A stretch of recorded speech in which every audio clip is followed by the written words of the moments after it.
on the strap.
I hope everyone can hear me.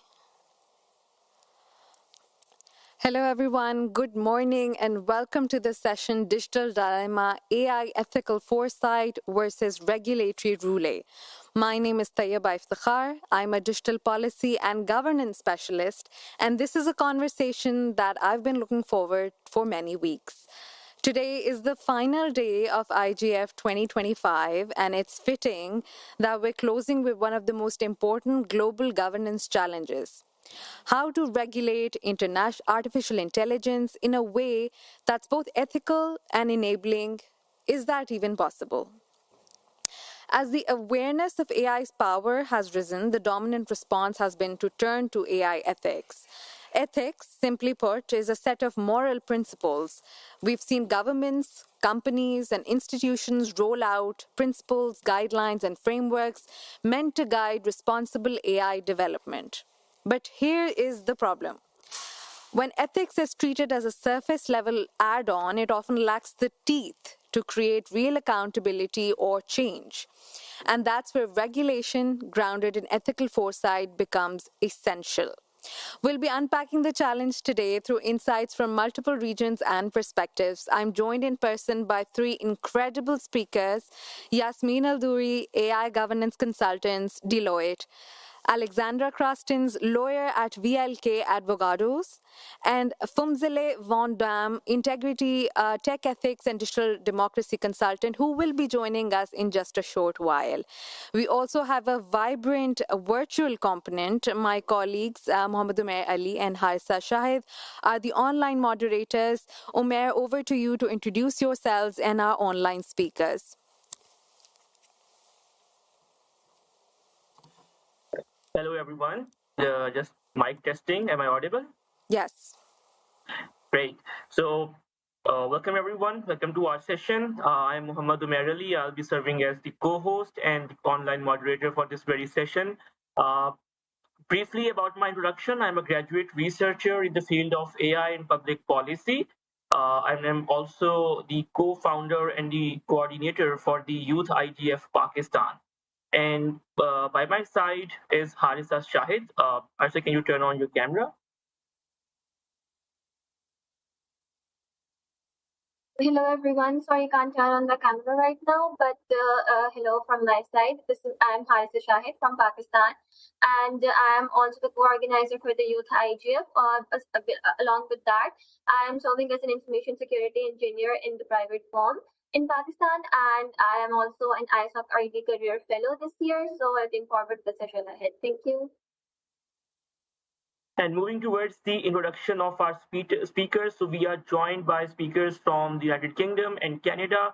To start with, Mr. Vance, who is the Senior Technology Policy Advisor for the Office of the Privacy Commissioner in Canada, and Mr. Moritz from the United Kingdom, who is the Chief of Staff at the Institute of AI and Law. Welcome aboard, everyone. Over to you, Taiba.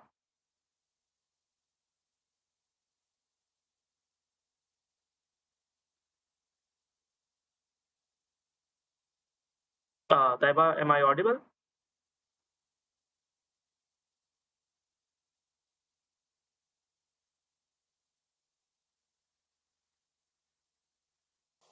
Thank you so much for letting me know. I'm going to repeat myself. We'll begin with a round of questions for each of our five speakers. One question each, about 5 minutes per speaker towards the end. We will be taking up pictures, speakers with the audience, so please don't run off too quickly at the end. Alexandra, I'll start with you. So many of the AI frameworks we see today cite ethics as a very important aspect.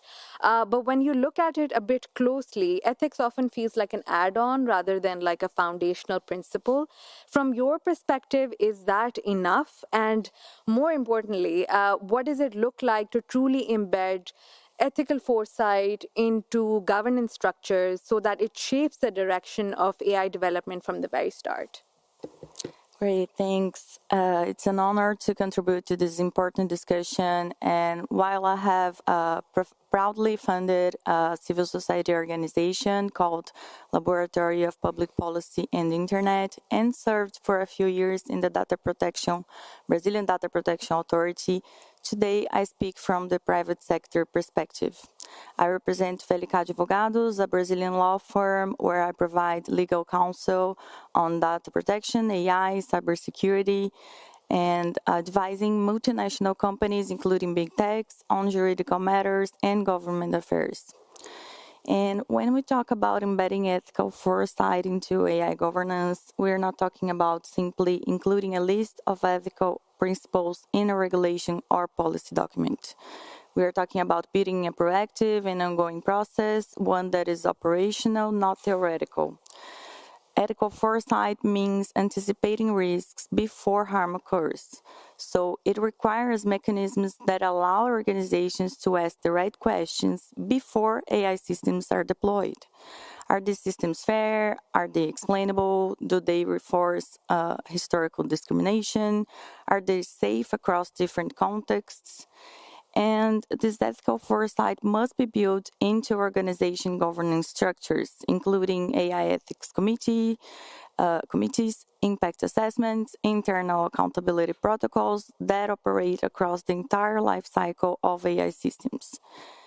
It also requires clarity about roles and responsibilities within organizations. Therefore, ethical foresight is not just the job of the legal or the compliance team. It needs engagement from product designers, data scientists, business leaders, and most importantly, it needs board level commitment. At the same time, foresight must be context aware. Many global frameworks are still shaped primarily by North countries' perspectives, with assumptions about infrastructure, economic and regulatory capacity, and also risk tolerance that do not necessarily reflect the realities of the global majority. So the regulatory debate should be connected to social context. In Brazil, for example, historical inequalities, specific challenges for entrepreneurship, and limited institutional enforcement power. Besides that, embedding ethical foresight in governance requires abstract principles. That is, by setting minimum requirements rather than imposing a one-size-fits-all model. And tools can be adapted to specific conditions, such as voluntary codes of conduct, soft law mechanisms, AI ethics boards, and flexible risk-based approaches. Additionally, national policies may have different strategic goals, such as technology development, maintaining geopolitical leadership, protecting ethical values. And some countries, for example, tend to emphasize ethical values, while others prioritize technological advancement.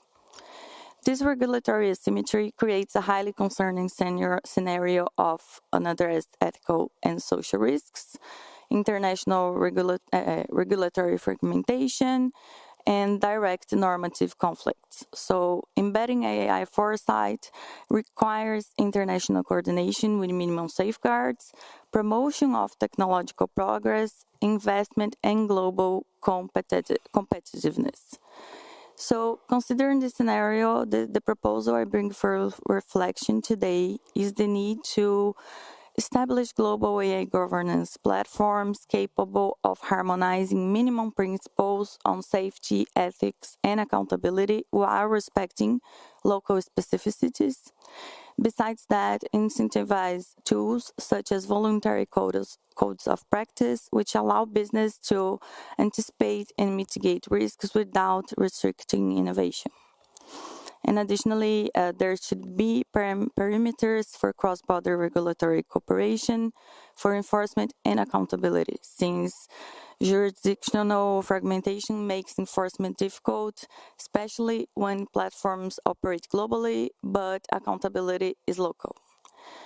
And in my experience advising companies, I've seen that while they are willing to act responsibly and ethically, international cooperation and legal certainty are essential for that to happen. Thank you. Thank you. Thank you so much, Alexandra. And as she mentioned, ethical foresight is not just the job of a legal team, but truly a multi-stakeholder process. Now we'll turn to our online speaker, Moritz, if you're there. You've been keeping a very close view on how AI regulatory frameworks are evolving, and also where they're falling short.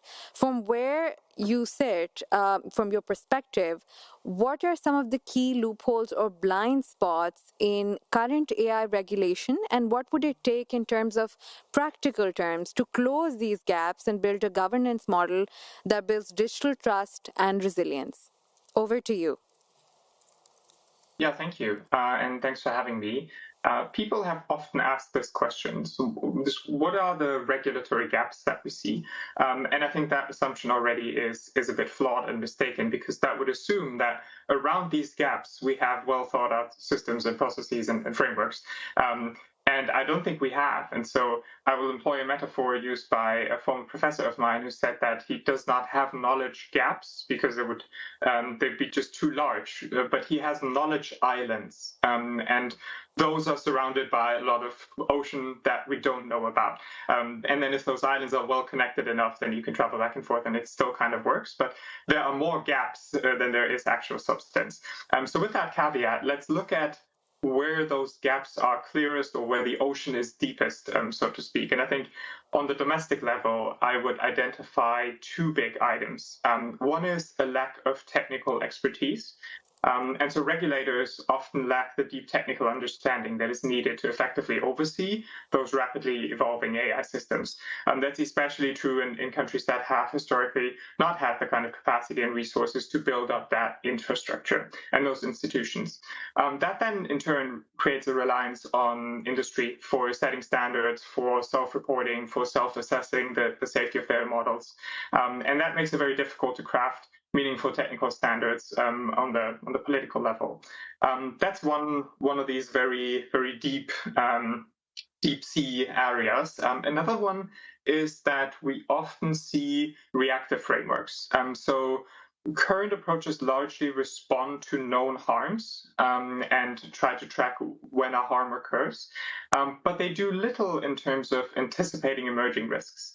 And if you think that that is where a huge amount of the risk in the future is going to come from, then frameworks need to be adaptive to that. And the pace of AI development, which proceeds at a breakneck speed, consistently outstrips the pace at which regulatory systems can adapt, which is a huge challenge. On the international level, I think there's one big item that then feeds into other problems, which is jurisdictional conflicts or races to the bottom. And then that turns into sometimes unjustified, sometimes justified fears of overregulation. So different national approaches, but also international approaches like the one that the EU has taken, create a lot of complexity for compliance and regulation. And China's governance system, which focuses on algorithms, differs fundamentally from the EU, which is more risk-based. The US, the UK have emphasized innovation-friendly approaches, and that creates a regulatory patchwork that is difficult to navigate, but also creates room for regulatory arbitrage. So similar to how you would move your company to a country that has very low tax rates, you might do the same when it comes to regulation. And so that then creates incentives also for countries to water down and weaken their regulation. All of this is amplified by the fact that we just do not know enough. So a lot of the terms that are used in the concepts like risk, systemic risk, are insufficiently defined, and there's no consensus on what that actually means. So on that maybe a bit gloomy note, I'll move on to what we can take to close these gaps, or rather to build bridges between those islands that we already have with the UAI Act and some other frameworks that exist around the globe. One thing is, I think we need adaptive regulatory architectures, which means that rather than having static rules, we need frameworks that can evolve with technology and rather quickly. And so that could mean that you have principle-based regulations. And then technical implementation standards can be updated through streamlined processes in secondary regulation. You could also have regulatory sandboxes where you try out new approaches and see what works, and have very quick feedback loops, which maybe governments aren't historically good at, but are definitely getting better at as we speak.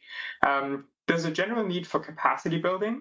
So I've talked about how expertise is lacking in governments often, but it's also lacking elsewhere. So creating independent technical advisory groups could be useful that include the perspectives of different people. And that also means that we need inclusive and novel approaches to engage stakeholders. We need dialogues and diplomatic efforts. So I've said that some terms are just not sufficiently defined. And so without a shared language, the landscape will remain fragmented, and incentives to cut corners will remain. So we see some work on this with international reports coming out and the international dialogues on AI safety, for instance, but much more of this is needed to establish consensus on the key questions, because only then can we start to think about regulatory frameworks. And one last thing, because I do work on AI, so I have to flag this. There might also be ways to leverage AI for these processes. And I think relatively little work has gone into this, and much more is needed.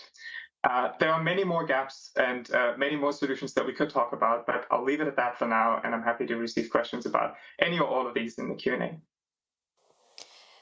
Thank you, Moritz. I have a question. You mentioned a shared language. Can you elaborate more on that? Because it sounded really interesting. Yeah, so this runs the gap. Well, it basically spans from the very fundamental, what is a risk? What is an AI system? Luckily, the OECD provides a definition that most people are happy with. But when it comes to, I'll give you a concrete example, the definition of systemic risks in the European Union under the AI Act. This will influence a lot on how future AI models are governed and deployed and developed. And so since that is the case, it really matters what people think of as systemic risk. And it's not a field that has centuries of research behind it, but rather decades. And so some people understand very different things under systemic risk as others do. And so unless you have some consensus on this, it'll be, very, very difficult. That's on the sort of fine-grained regulation and a specific legislative framework. But there's also high-level conversations about what are even the most important risks, and to try to create consensus on this. Again, different cultures, different countries see AI in a very different way. And if you consider that makes it difficult to cooperate and collaborate internationally. And so to establish a shared language around what does AI risk mean? And I'm specifically focused on risk here, but the same goes for benefits. What are the benefits that we care most about? That will be needed. And that, again, also touches on the technical expertise, because a lot of this requires a kind of technical knowledge, and you need to know what accountability is and what adversarial robustness is of an AI model. So that further complicates things. Thank you so much, Moritz. Very enlightening. And the main key takeaway I could see was that different countries see AI in a very different way. And I think we really need to explore this further. Vance, I'm going to go to you now. Given how borderless technology is, there's a real challenge around jurisdiction and enforcement. And I know Moritz also touched upon it in a way that platforms operate globally.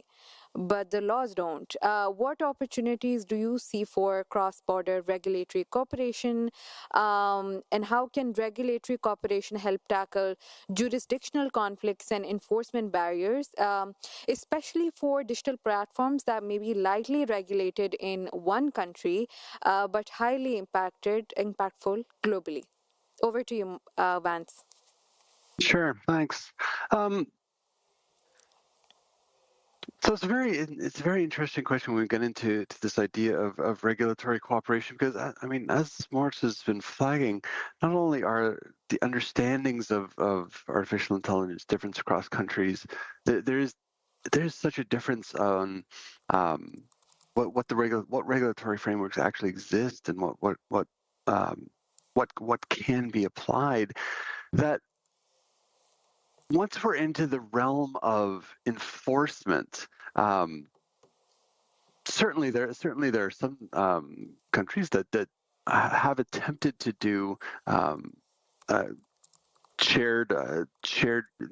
make shared enforcement efforts, but I don't think those are necessarily where we need to focus our efforts. They're not necessarily going to be the most effective way to address some of these issues.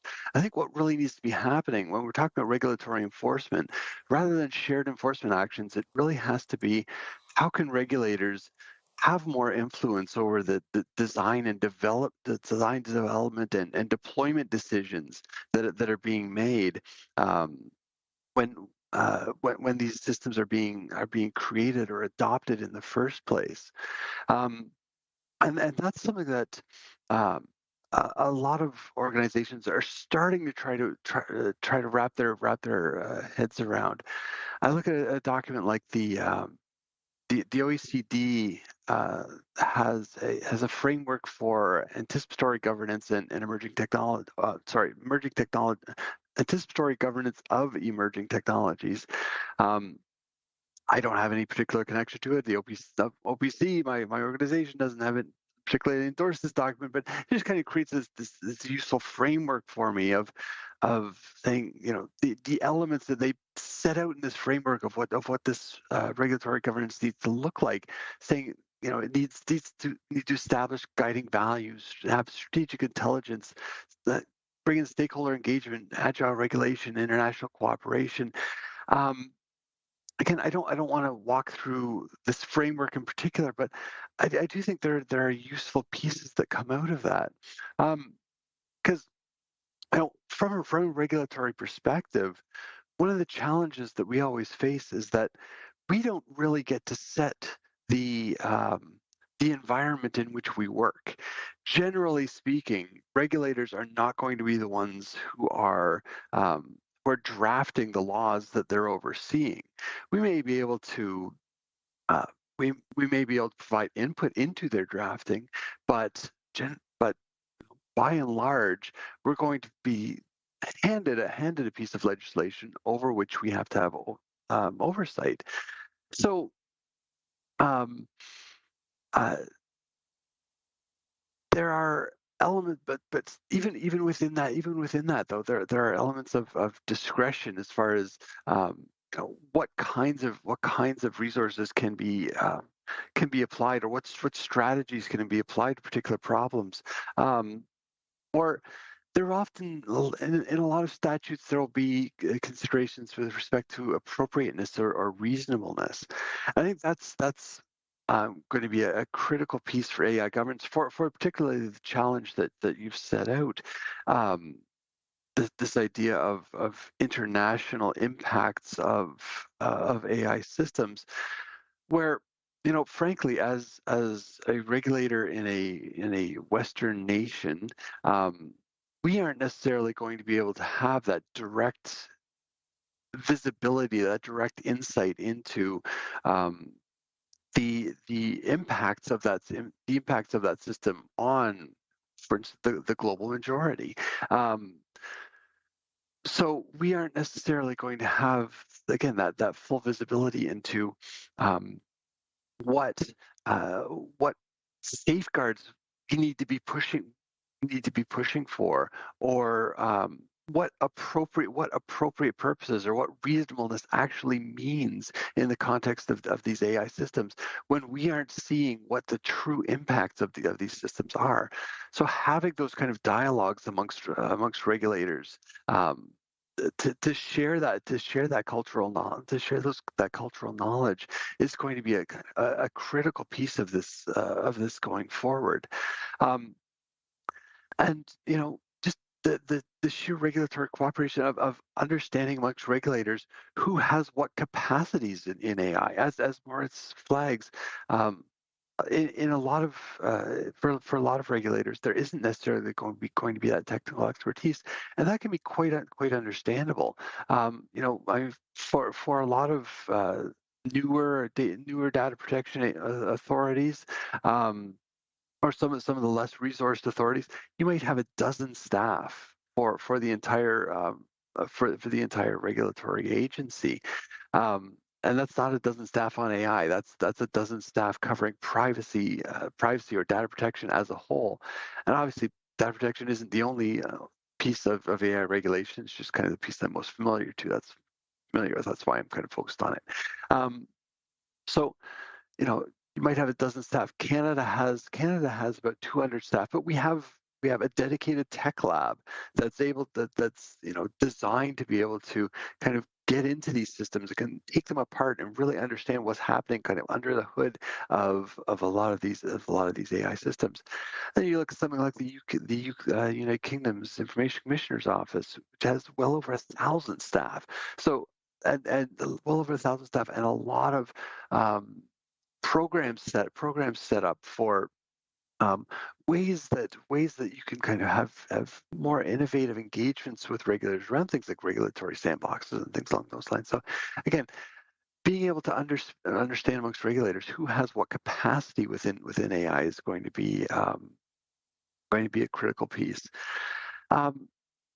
And I think having that shared understanding of who can do what and what the true risks and benefits are going to be is such a critical piece, because I think one of the biggest challenges for me that I'm just kind of seeing from a regulatory perspective is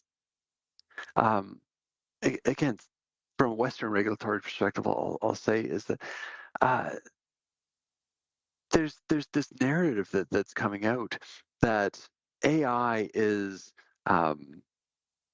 such a um, a sine qua non, such an essential piece of future economic prosperity of a nation, or even future security of a nation, that there's this idea that any regulation that that creates restrictions on the development of AI is a threat, as opposed to as opposed to this opportunity, or as opposed to this necessary thing to get to responsible innovation. And so being able to have that real understanding of what the potential risks are, what the potential harms are, and realistically what benefits we're trying to achieve, that are not simply just again, making stock prices for a handful of companies go up, or making overall GDP of a country raise. Vance, I'm so sorry. Yeah, You cut have me off. 30 seconds left, so you can Yep, just no do a problem. closing remark. Not a problem. So again, we need to have that ability to counter that narrative. And within countries, or regulators are getting better at having that cooperation amongst various sectors. So we are working towards having better cooperation internationally, and finding those soft mechanisms, finding those ways to have influence over design and development. Again, it's a work in progress, but my overall message is going to be, we just need to reframe regulatory cooperation away from enforcement cooperation and to finding opportunities to influence that design and development. And I'll stop there. Thank you so much, Vance. Fumsale, thank you so much for joining us. I love to talk to you about power and participation, shifting the lens to inclusion, which is, a very important part of artificial intelligence. So we see that AI governance conversations are often dominated by a handful of powerful perspectives.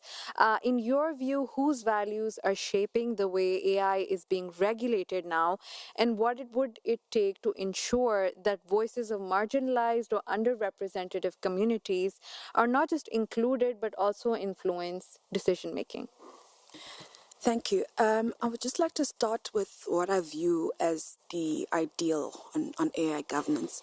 I think previous speakers have kind of highlighted a major challenge in that there's one, a lack of shared language. There's the idea that AI, like all technology, knows no jurisdictional borders. It's global. So what I think the ideal would be is some form of international law around AI governance. And through that process, perhaps run through the UN, there is the ability to get a more kind of more inclusive process that includes the language, the ideals, the ethical systems of various countries. So I think that is the direction we need to be going. I think the experience from kind of over the last years with social media and the governance around that and the difficulty with different countries, either in some instances not having any laws, regulations or policies in place, and others doing that, is that there's a lack of proper oversight. So I think it's an opportunity to now for international law to be drafted around that. But as it stands right now, outside of what I think is the utopia, my utopia, what I think would be the great thing to have around AI governance, I think there are two challenges of inclusion right now. One is that in the global south, particularly in Africa, there's policy absence. I know in many African countries, AI is just not a consideration. And that's not because, it's just something that's not viewed as important. There is a conflict with bread and butter issues. Most of these are countries that are more concerned or more, they're more focused on those types of issues. So I think because of that, then there is a exclusion in those discussions because, that's just a process that hasn't taken place in those countries. So I think I'd like to see more African countries in the global south, including themselves in those conversations by beginning to begin the process of drafting those policies, crafting those laws. And I always say that it may appear incredibly complex, but I think there is a way of looking at what other jurisdictions have done and kind of amending those laws to reflect local situations. I don't think it's a situation where there needs to be a reinvention of the wheel. And I used to be a lawmaker, and I don't know how to say this in a polite way, but there's a bit of, I don't want to say that tech literacy is not the right phrase, but it's just not something that... You can be candid. It's okay. Yeah, it seems like a very difficult topic to handle, and it's just avoided. So I just to kind of encourage that it's not that difficult. There are frameworks in existence that can be amended to fit the requirements in each country. So there's that exclusion. And I think there's the theoretical misnomer around what has been seen as a democratization of AI. And I think that is the wrong phrase to use. There hasn't been a democratization. While there may have been somewhat of a democratization in terms of access to tools, Gen AI tools, particularly like ChatGPT and all of those, there hasn't been a proper democratization. So if we're going to talk democratization and AI governance and we need to talk about it through the life cycle. So there needs to be democratization. I wrote this down. Not only democratization of AI use, democratization of AI development, so that in the creation of AI tools, there's already diverse voices included in those design choices. In large language models, that there's someone at the table that says you need to look at African languages, you need to look at languages from different countries. There needs to be a democratization of AI profits. It can't be a situation where countries are merely seen as sources of income, and there's no way to kind of share profits. So there needs to be a democratization of AI profits and the democratization of AI governance itself. So the way I kind of summarize it, I think there needs to be a deliberate effort by the global south, by African countries, by other countries, to insert themselves forcefully into the discussion. And that requires them beginning those processes where it hasn't begun. And indeed for there to be a deliberate inviting of those voices to say, come take part in the discussions. And the discussion is not only at the stage where the technology is being deployed from, but through the entire life cycle. Thank you. Very insightful. I actually have a question, but we're running a bit short on time, so I'm probably gonna leave it towards the end. But I really like the way that you said that the inclusion of gender inclusion or diversity of perspectives is not very difficult to do so, but it just seems very difficult to do so in real world, in making sure that regulations or frameworks actually, include a part of that as well. Thank you so much. Yasmin, we're going to move on to you. We're going to wrap up this round. We've talked a lot about, the challenges, what's not working, but let's imagine what could. If you had a blank slate to design an ideal AI regulatory framework, one that's forward looking, ethically grounded, and innovation friendly, I mean, huge to ask, what are the three most essential features you would include? Good morning, everyone. My name is Yasmin Aldouri. I'm an AI governance consultant at Deloitte, and I'm the founder of Europe's first youth-led nonprofit focusing on responsible technology. So we're basically trying to bring young voices to the responsible tech field and have them basically share their ideals, their fears, and their ideas on how to make this world a better place. Let's just say it like that. I'm really happy Ms. Van Dam actually brought up the point of international law, because yes, in an ideal world, we would all get along, and in an ideal world, we would have some kind of definition on AI governance, specifically on the international law. But there are two aspects that are really, really I wouldn't say problematic, but that make this utopia hard to achieve. Not, I wouldn't say it's not a possibility to achieve it, but it's hard to achieve it. And that's the first part is definitions. We need to get to a point where everyone defines the same aspects the same way. So just the definition of AI systems is a huge, huge issue. We saw this with the European laws already with the EU AI Act. Then the second part, which is also an issue, is are countries actually upholding international law already? And if we look at the past years, we will see that in a lot of countries, we see a huge increase in countries actually not upholding international law. So the first part would be to actually question and to basically push for more accountability from countries.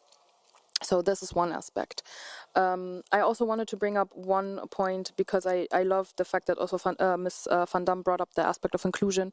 We need to set a base, which is infrastructure. If we don't have infrastructure in different countries who are lacking the access to AI, we're not able to democratize the access to AI. So this would also be a base for me. Okay, let's come to the actual question. Ideal frameworks. As I said, in an ideal world, we wouldn't have an approach that is so reactive, as Moritz called it earlier, but we would have one that is adaptive. So in this case, what we have right now is a risk-based approach. So we basically look at AI systems and we categorize them in different risks or straight up just prohibit them. And while I do see why we're doing that, the ideal form would actually be a use case framework. So we actually look at AI systems and we look at them how they're used and in what sectors they're used. The idea behind it is that AI systems, the same AI system, can be used in different use cases and in different ways, which means it can have different harms to different stakeholders.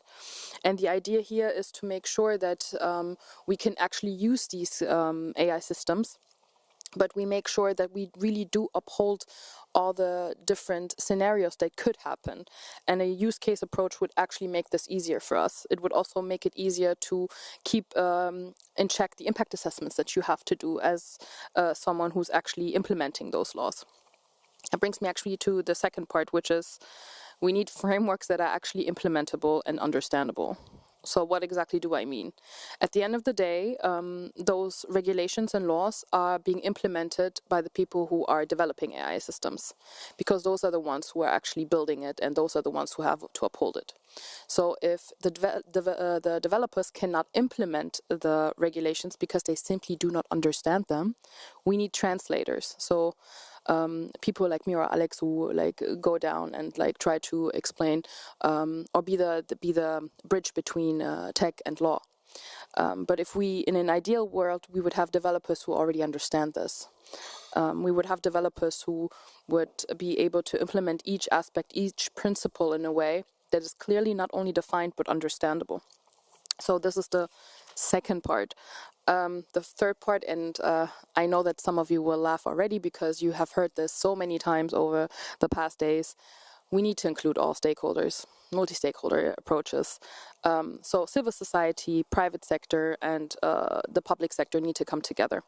Now, here's the thing where I disagree with most multi-stakeholder approaches. We talk a lot about including all stakeholders, yet we forget to include the youth. And this is one of the biggest issues I see because in my work within the Responsible Technology Hub, I see not only the potential of youth, but I see that they mostly even understand the technology better and they know how to implement it better. So we need to include them to not only future-proof our legislation, but to make sure that they're included in means of, okay, these are their fears, these are their not only ideas, but these could be possible solutions. And from my work, I can tell you that youth, young people, and young professionals have a lot of ideas for solutions that we're facing. They're just not heard. So we need to give them platforms. We need a older generation that leads by example, but also gives platform. We need a young generation that refreshes this discourse every time.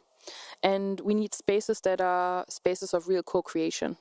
So these kind of discussions that we're having right now, they're a great base, but we need spaces where we actually create, where we have enough space to talk, to discuss, but at the same time to bring different disciplines and different sectors together. So what in my work specifically, I see this working actually very well. So having a space where academia comes, where the public sector comes, where the private sector comes, and where we have intergenerational solutions for issues, and we're actually building solutions together. So with that in mind, those would be the three aspects of, I would say, the ideal AI governance framework for me specifically. Right on time. Thank you so much to all our speakers. So many valuable takeaways. Now we open it up to the floor. The mics are on either side of the room. Please introduce yourself. And if you're joining virtually, feel free to post in the chat or raise your hand.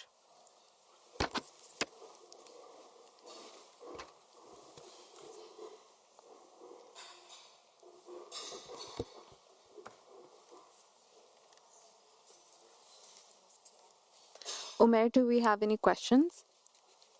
Yes, absolutely. We do have questions. I have received questions in the direct message and the chat box, but do we have any questions from the on-site participants before we move on to the online participants? We're warming up here. So you start with the question. Right. So one of the questions that I received is and I think it might be for Moritz to maybe answer this better. The question is that just like the concept of internet fragmentation, do you see that we are heading towards an era of AI fragmentation due to absence of consensus-based definition, absence of shared language? And if that is the case, how do you suggest to move forward with it?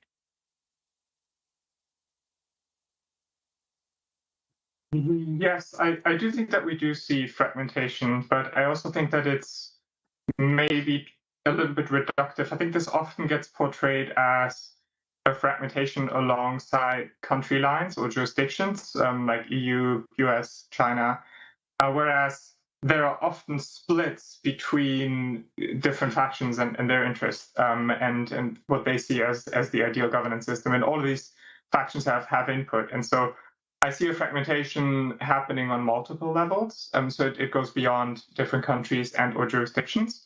I am fairly concerned about fragmentation because, as I said, it creates the wrong incentives to race to the bottom. It doesn't build a great base for trust between different partners. Again, different countries, but also different sectors. The nonprofit sector, industry, academia, government. So yes, I see this as a concern. In terms of what can be done, I think it goes back to identifying the areas where people already agree on, and then building up from there. There's never going to be perfect agreement and total unison on these things, but I think sometimes there's more room and more overlap than people are willing to give credit for. So in the foreign policy or diplomatic domain, track 1.5, track 2 dialogues have been pretty successful, I think, in identifying these areas of consensus. And yeah, I mean, at the end of the day, it's also events and fora like IGF, where people get together and hopefully get to at some point establish a shared language, or at least hear what other people. I think sometimes people are also too ambitious here, right? They want everybody to speak the same language, and cultural anthropologists and other people will tell us that is not actually what we should be aiming for, right? It is okay for people to speak different languages, but I think if you dial back your ambition and say, no, we don't have to have a complete agreement, the first step is hearing how the other side sees things. Then I think having more of these conferences and as other people have said, diverse representation of voices at these conferences and events can be very useful in charting a path forward towards a shared language. It's an iterative, it's a painful process. It's not going to come overnight, but it doesn't mean that we shouldn't invest energy in it. All right. So there is another question here, and it says that. Right. So, can any of the speakers point towards any exemplary AI policy that balances innovation and ethics? I understand this is quite a broad-ended question, but if anyone would like to take that up. Anyone from the on-site speakers would like to take this question? Perfect. Let me take this off first. So, can I point any regulation out there that brings in good governance and doesn't hinder innovation? The funny part is that officially there is not a lot of governance out there yet. So officially laws that are implemented. There's a lot of discussion out. The US is working on specific governance structures within their states, and then they're trying to do this federally as well. We have Canada as well. We have the EU who brought up the EU AI Act, which is also being discussed again, by the way, for those who haven't kept up with the news lately. So even there, we have still discussions on how to implement specific laws, and there is still a lot of room. So, for example, with the Middle East, we barely have any official AI governance there. We see a trend of discussions. We saw this at the last IGF, where a lot of Middle Eastern and North African states came together and started having a discussion, but this discussion relied more on principles rather than on actual frameworks that could be implemented. So there's still, for whoever who asked this question, there's still a lot of room to actually co-create and to bring regulation into the market. Great. Harsa, I believe you got a question from the chat as well. Do you want to go? Yeah, we have another question. So Ahmed Khan asked, there has been a recent trend of wariness and pushback from tech companies against what they call excessive regulation, which restricts innovation and goes against development. So, is there a way forward with harmony, or are we going to see a similar friction in the AI space as we have seen in social media and tech space versus government regulations? Anyone from the on-site speakers want to take this ahead or have a comment to make on this? Going to go online as well. Moritz or Vance, do you want to answer this question? Harsa, can you please repeat the question again, though? We didn't understand it quite well because the connection got a bit fuzzy. Yeah, sure.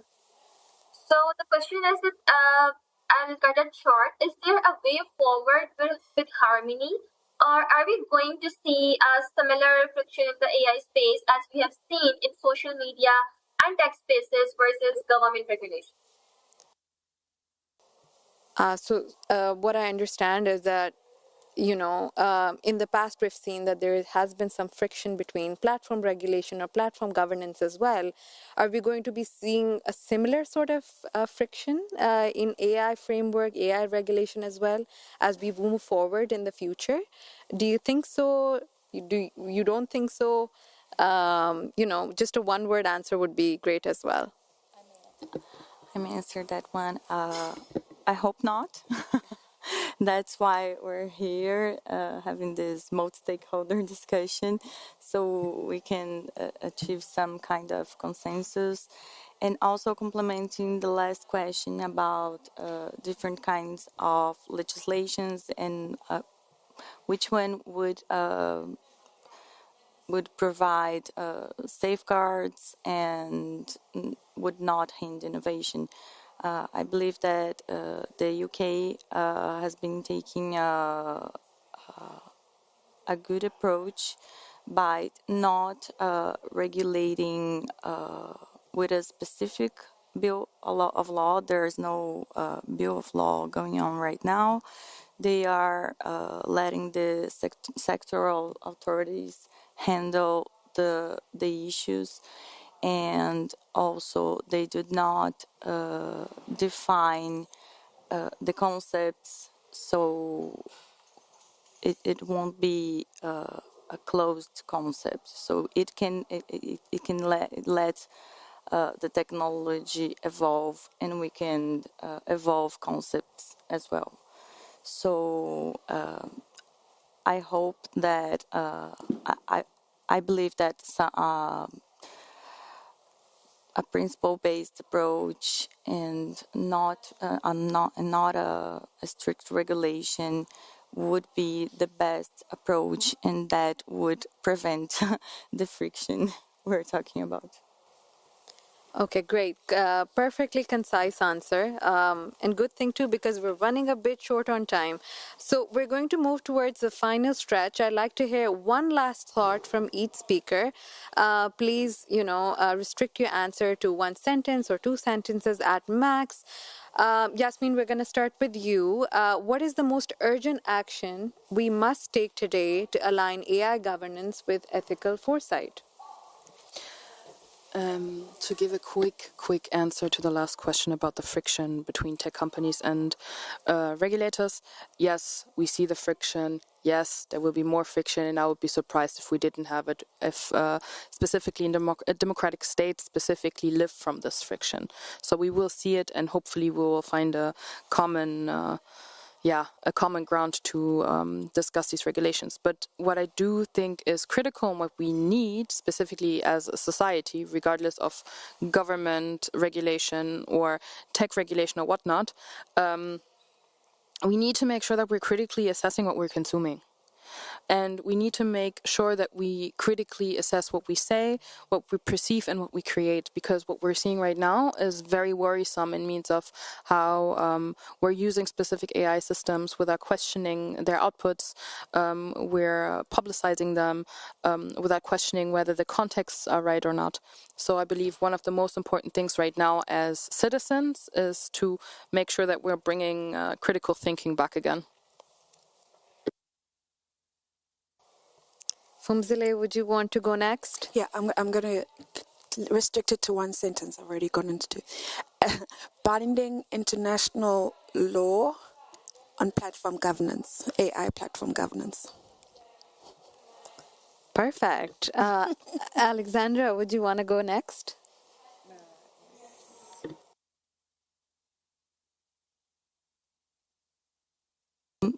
I would like to leave you with a key action point that we must move from ethical intention to institutional implementation. I think ethical foresight cannot remain a theoretical aspiration or a paragraph in a regulation or a corporate statement. We need to build core structures of governance within companies and organizations in general. Rightly so. Ethical foresight should not be just a corporate statement. Thank you so much, Alexandra. And we're going to go online to our online speakers. Vance, if you want to go ahead with the, 2 or 3 sentences to this question: what is the most urgent action we must take today to align AI governance with ethical foresight? I'd say it's to shift the narrative around AI away from AI being either an inevitability or a wholly necessary piece of future economies, to think about what outcomes we want from future societies and how AI can build into those, can factor into those. Perfect. Moritz, if you want to go next. Yeah, I'm going to just add to that, more generally speaking, adding nuance to the dialogue. So overcoming the simple dichotomies of it's innovation versus regulation. You can have innovation through regulation. We've had that for decades. Overcoming the US versus China or the human rights-based versus risk-based approach. Breaking away with these dichotomies that are not helpful and that ignore a lot of the nuance that is embedded within these debates. Moritz, I'm going to ask you to elaborate more because this is such an interesting point to make and adds so much value to the discussion. If you can elaborate more, I think we might give you 1 more minute. Yeah, maybe I'll touch on the. There's much in here, but maybe the one thing that also touches on a question that was raised in the chat is on balancing ethics and innovation, or regulation and innovation. And again, this is often pitted as you can choose. You can either regulate or you can innovate. And the EU is at a crossroads, and we can't fall behind. And we got to innovate. Whereas the reality on the ground is that safe and trustworthy frameworks that give companies also predictability about the future and safety, and know that their customers will like and feel that their products are safe, is integral to innovation. And we've seen this in the past. The nuclear industry, the aviation industry, they took off after we had safety standards in place, because that made it possible then to scale operations. And so I think this is just a very fascinating example for those of you interested. I've previously done work on this, writing up case studies on different safety standards in other industries, and how they contribute to the development of a technology. So going against we have to choose. The UK is an example of a very pro-innovative regulatory approach, and they didn't step back and say we're not going to regulate. They were thinking about how regulation can serve innovation, and I think there are many ways that we can do this, and this often, unfortunately, gets ignored because it is easier to craft a narrative that pits two things and often two people and two camps against each other. Thank you so much. And what I take away from this is that building safe and trustworthy frameworks is due to these brilliant speakers. I also want to thank our audience, both here and online, for their presence and for the conversation as well. Your presence on the final day of IGF 2025 is, very important to us. And thank you to the wonderful IGF media team for coordinating the technical aspects. Before we close, I'd love to invite everyone on for a picture. First, we're going to have a picture with the speakers, and then I'm going to invite the audience if they can come on the stage and have a picture with the speakers and myself. Thank you very much.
Right. So thank you everyone for joining.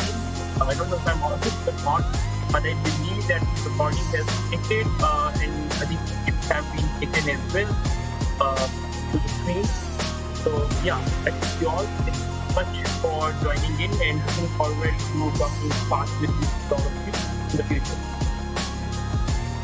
Bye.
Good morning.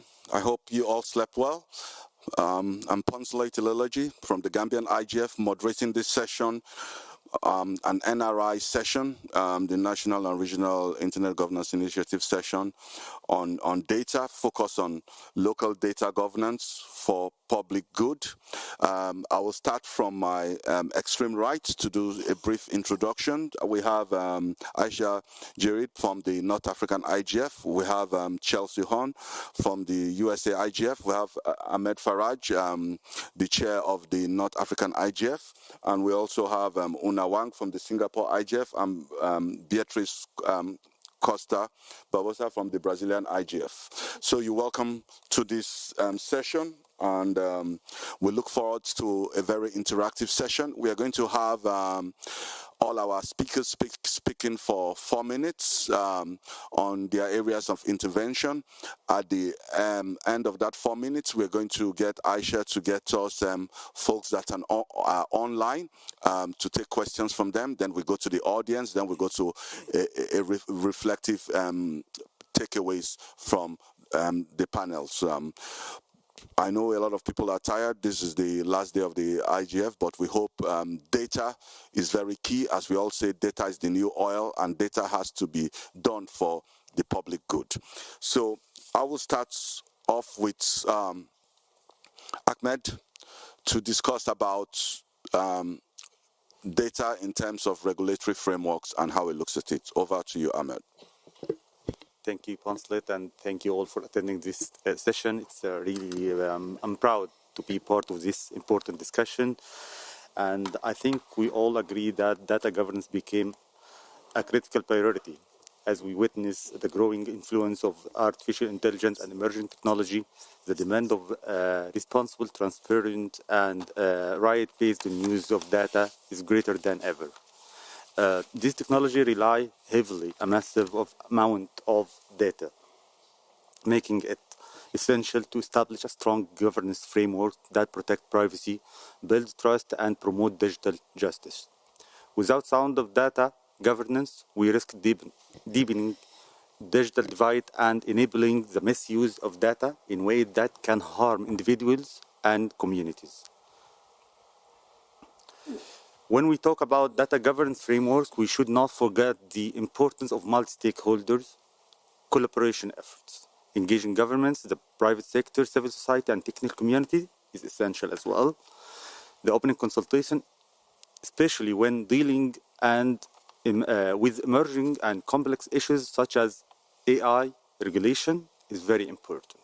Also, it's very important to share best practice of success stories regionally and globally, exploring the innovative approaches and technology to enhance data governance. I'm confident that the responsible data governance is not about regulation. It's not just about data regulation. It is about creating an ecosystem where data serve people, empower communities, and support innovation. As AI and digital technology continue to advance, we have to ensure that our governance frameworks evolve accordingly. This issue requires a balanced approach, one that is flexible enough to encourage innovation and make use of data for public good, but also strict enough to protect personal data and prevent misuse. Back to you. Thank you. Thank you very much, Ahmed. I think that last statement to prevent data misuse is very key. I'm not going to waste time. We'll move to the second question because we have a lot of things to cover here. So over to you, Una, who will be talking about building multilingual systems and how to navigate the tension between data inclusion and data protection. Over to you, Una. Okay, thank you, Pasalet. And good morning, everyone. My name is Una. I'm the co-founding member of Singapore Internet Governance Forum and the founder and CEO of Lingo AI. So today I'm the representative of the private sector here, and it's a pleasure to join the panel today. So yesterday I attended the 3 powerful workshops on indigenous languages in the digital age. And one thing is very clear is that each nation representative deeply care about their languages not being left behind in the digital and AI era. So there's a growing awareness that if a language isn't represented in the digital system, it risks disappearing entirely from future global conversations. So many of the world's languages are in danger of disappearing, and the limitations of a current speech recognition and generation technology will only accelerate this trend. We want to make it easier for people to access information and use devices in their preferred languages, and collecting the audio data for thousands of languages was first a challenge because the largest existing speech data size cover 100 languages at most.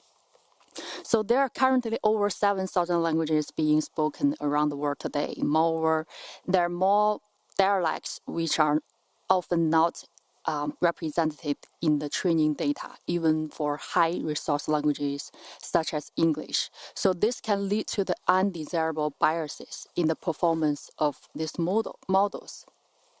So from a private sector perspective, and Lingo AI is a AI and the data economy platform and designed to unlock the value of underrepresented language data. So we try to address this by building systems where communities are in control. We take a bottom-up, community-driven approach to build the multilingual AI systems. So one of our core frameworks is something we call Language DAO, a decentralized autonomous language organization for each language group. So through this language DAO, speakers of the language can own, govern, and monetize their linguistic data.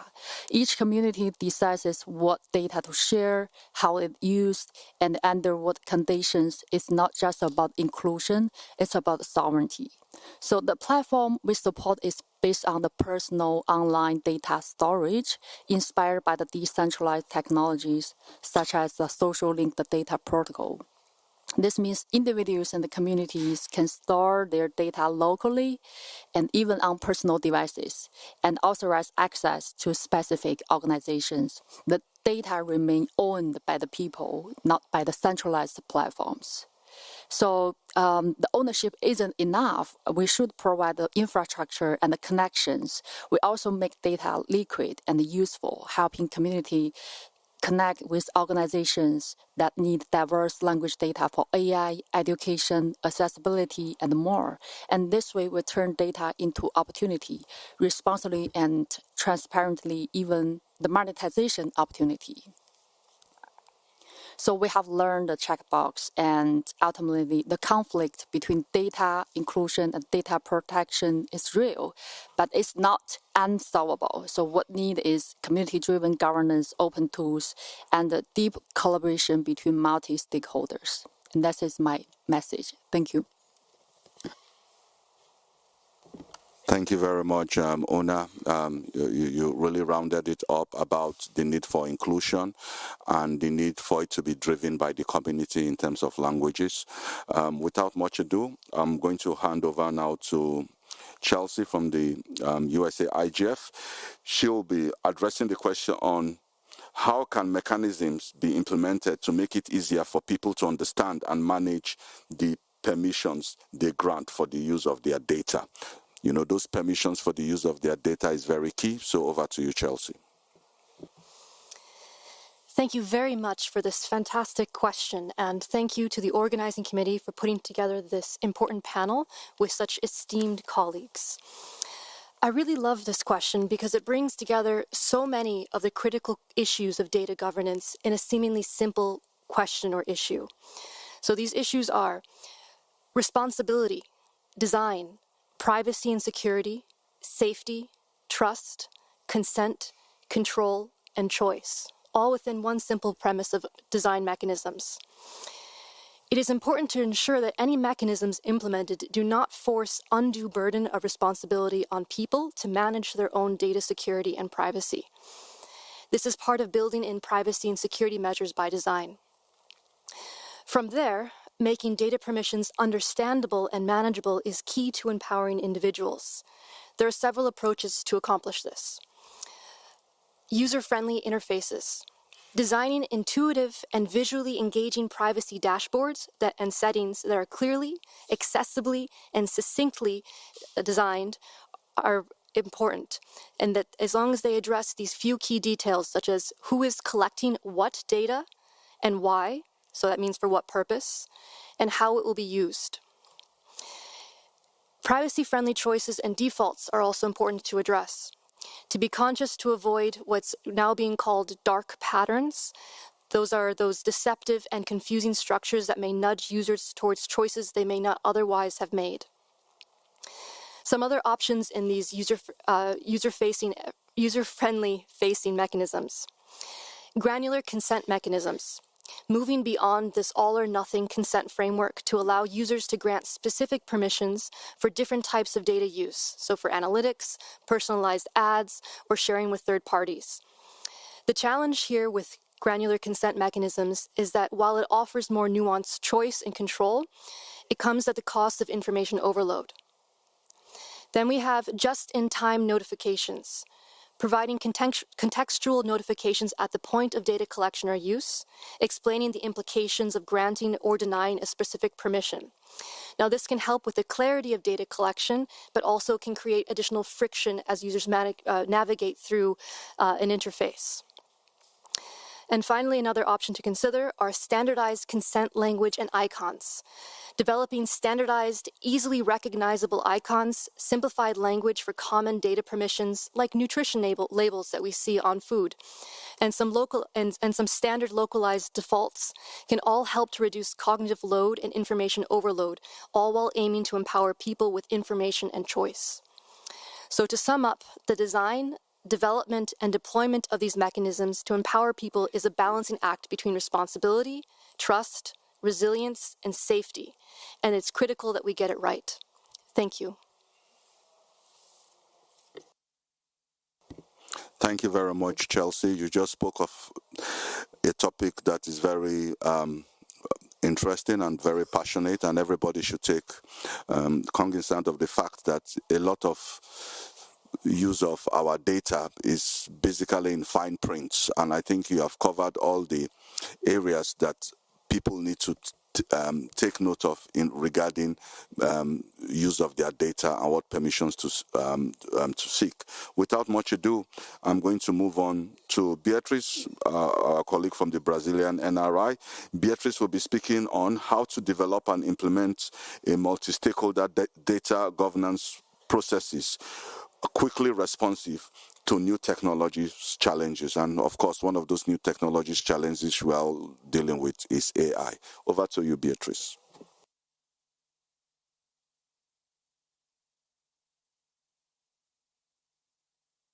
Oh, so this is the first one you're supposed to turn on. Oh, I didn't know. I'm so sorry. Thank you. So good morning, everyone. Thank you very much for the invitation for the Brazilian IGF to be here. I'm a member of the Brazilian Internet Steering Committee, which organizes the Brazilian IGF. I'm a member of the board as a civil society, one of the civil society representatives. And I would like to share with you a little bit about the long-standing tradition that Brazil has in promoting public participation in debates across various policy areas.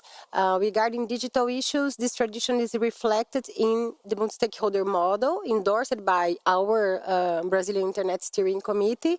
That it has more than 30 years of work, and which is widely recognized as a global reference in internet governance. Over the years, CGI.br, the name of our committee in Portuguese, has contributed to key internet development process in the country, including the Marco Civil da Internet, the Brazilian Civil Rights Framework for the Internet, and the Brazilian General Data Protection Law, LGPD. Discussions around both laws began in parallel in the early 2010s through public consultations, already adopting a participatory and collective multi-stakeholder approach. Due to this long and collaborative process, our data protection law contains characteristics tailored to the Brazilian context. It's important to highlight that multi-stakeholder discussions promoted by the CGI, such as the Privacy and Data Protection Seminar and the Brazilian IGF, held for over 15 years, played a significant role in shaping the discussions regarding the law. Beyond the debate, the IGF Brazil has provided a space for the consolidation of a national community engaged in these topics with representatives from various stakeholders. Inspired by the European General Data Protection Regulation, the Brazilian law adopts a principle-based structure that enables adaptability in its implementation. To support the practical application of the law in different contexts, the Brazilian Data Protection Authority, the governmental body responsible for enforcing the law, has been elaborating interpretive guidelines to help harmonize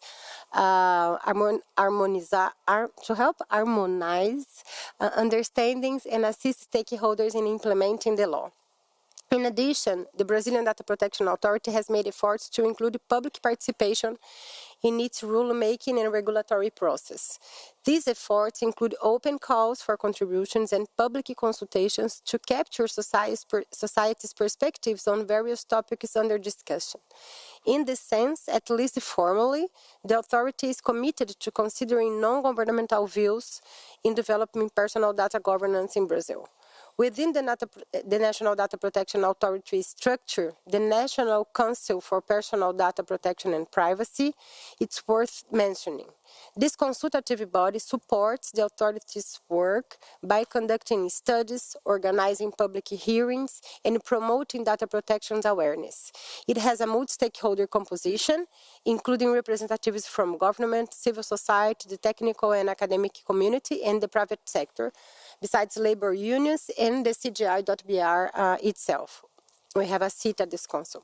Brazil is also in the process of developing, as you mentioned before, developing a regulatory framework for artificial intelligence regulation. A proposed bill currently under discussion in the Parliament would establish the National System for AI Regulation and Governance, composed of the National Data Protection Authority as the coordination authority and a set of sectoral regulators. Such system would also include a permanent council for regulatory cooperation in AI responsible for dialogue with regulators and civil society, and also a committee of AI experts and scientists. Thus, the expectation is that the creation of regulatory guidelines under the system framework would be inherently collaborative and cooperative, involving various authorities and stakeholders. And while some data governance frameworks are already established, such as the guidelines and the framework in the European, the GDPR, and the Brazil data protection law, others are still under development. So principles such as those in São Paulo guidelines, the Net Mundial Plus 10 event that deal especially with the multi-stakeholder issue, can be essential in supporting the fair, accountable, and responsible implementation of such frameworks. The guidelines emphasize key elements such as ensuring balanced access to information for informed decision-making, respect for human rights and diversity in governance process, continuous stakeholder capacity building, cooperation and oversight among governance mechanisms, and a focus on delivering tangible and applicable outcomes. So I'll be happy to go a little bit further on this topic if you have time later on. Thank you very much. Thank you very much, Beatrice. I think it just shows the work that this CGI.br is doing in terms of stakeholder engagements in regards to data protection. That covers a lot of aspects and the way you go about it dealing with the community. Without much ado, our last panelist for this session, before we go into the online questions from online and to you, our audience here, is Nancy Canassa from the Pacific IGF. Nancy will be speaking how can the Pacific and Global South network develop resilient and inclusive data governance frameworks that uphold indigenous data sovereignty. You know, when we're talking of indigenous data sovereignty, we have to know we're also dealing with those people who, in a way, in this discourse sometimes feel marginalized. Over to you, Nancy.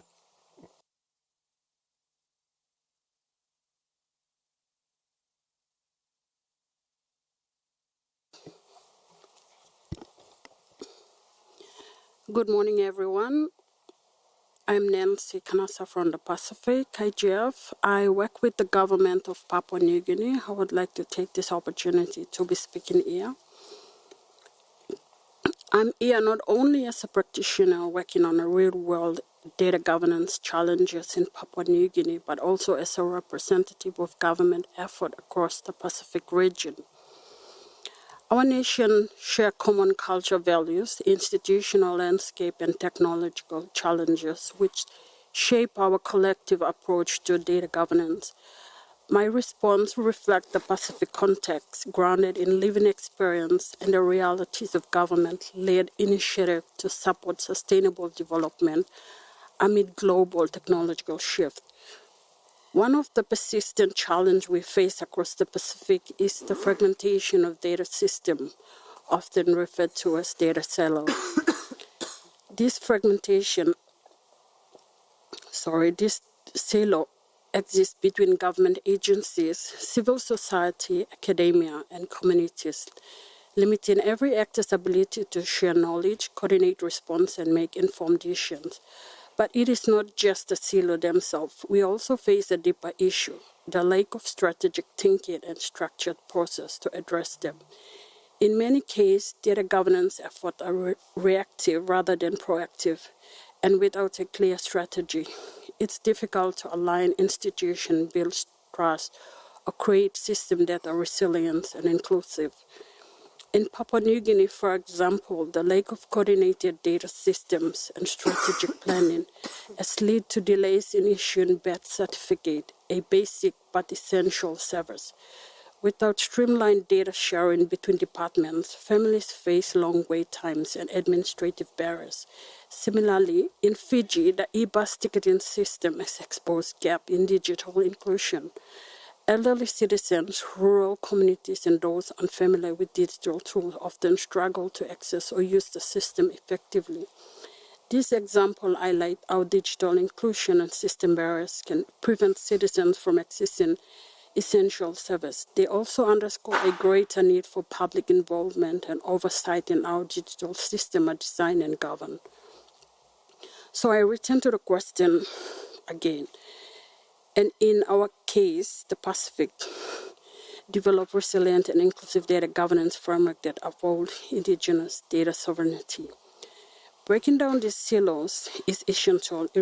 It requires trust, collaboration, and culturally grounded approach that respect local knowledge systems while enabling interoperability and innovation.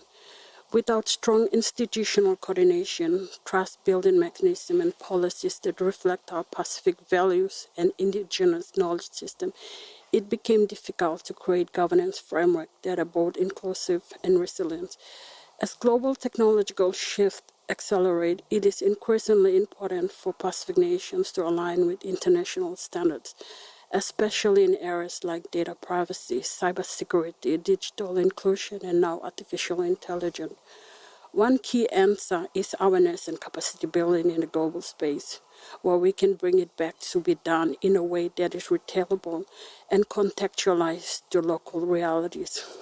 Global frameworks and tools are available, but they must be adapted to fit culture, institution, and infrastructural context of Pacific nations to truly solve the issue we face in our countries. This is why government participation in global platforms such as the Internet Governance Forum is so critical for us. From my view, from the government, a department where we are mandated to make policies and technical implementation, the IGF provides a space for dialogue, learning, awareness of what we are doing, and influence where our passive voice can be heard. Our unique challenges can be understood and our priorities can be shaped global norms. One key benefit of engaging in such forum is the opportunity to build partnership and access resources that support the development of inclusive, locally grounded, and globally connected data governance framework. In closing, resilient and inclusive data governance in the Pacific is not just a technical goal, it is a social, cultural, and institutional journey.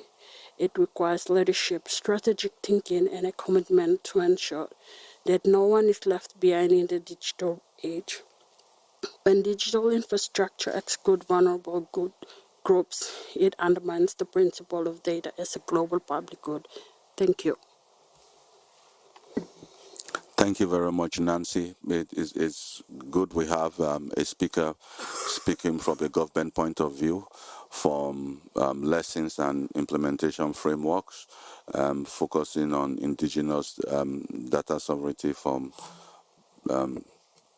the Pacific, IGF, and now we are lucky, and thank you. Speakers for keeping the time very good. So we will have a good engagement with our audience here, which I'm sure represents different NRIs and other practitioners.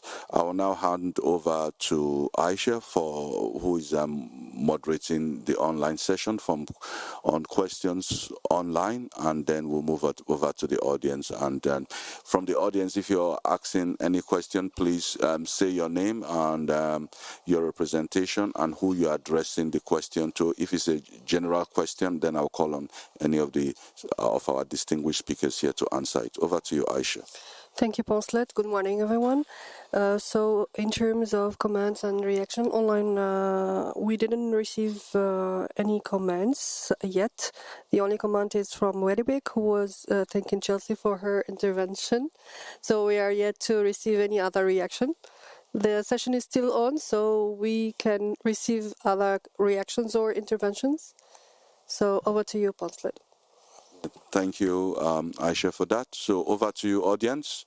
Please, let's get your questions coming in. Thank you, moderator. This is Mohammad Abdul Haq Onu, Bangladesh Internet Governance Forum. I am a Secretary General. My question is, given the limited adoption of comprehensive data protection laws in the Global South, how can we design context-sensitive data governance framework that uphold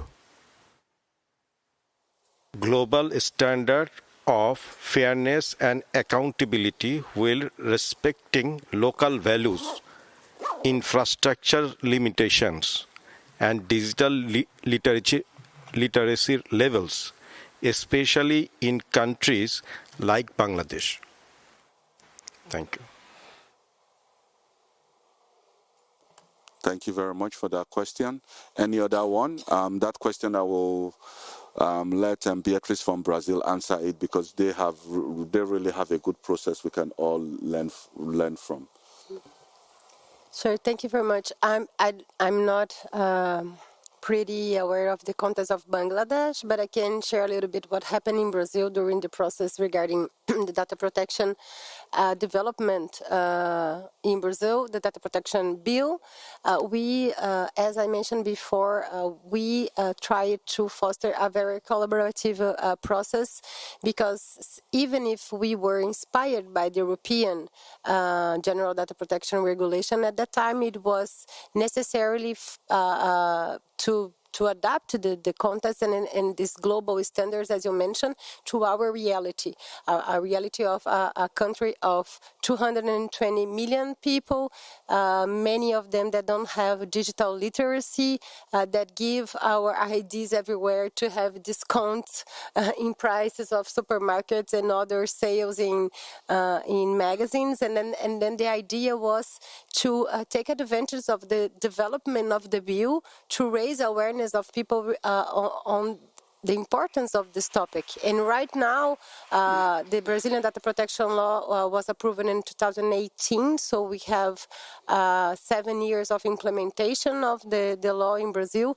We still have many people that are not aware at all of their rights regarding personal data protection, but we are moving forward, and one of the things that is important to bring this awareness to the population is the debates that we try to organize at the CGI.br, and also the Brazilian authority has promoted some seminars and public hearings and consultations to involve the Brazilian population in this debate. Because if we deal with this topic thinking that a data protection topic is something for experts or for scientists or for only digital rights civil society organizations, we're not going to achieve our goal that the Brazilian population feels that they have a right to that.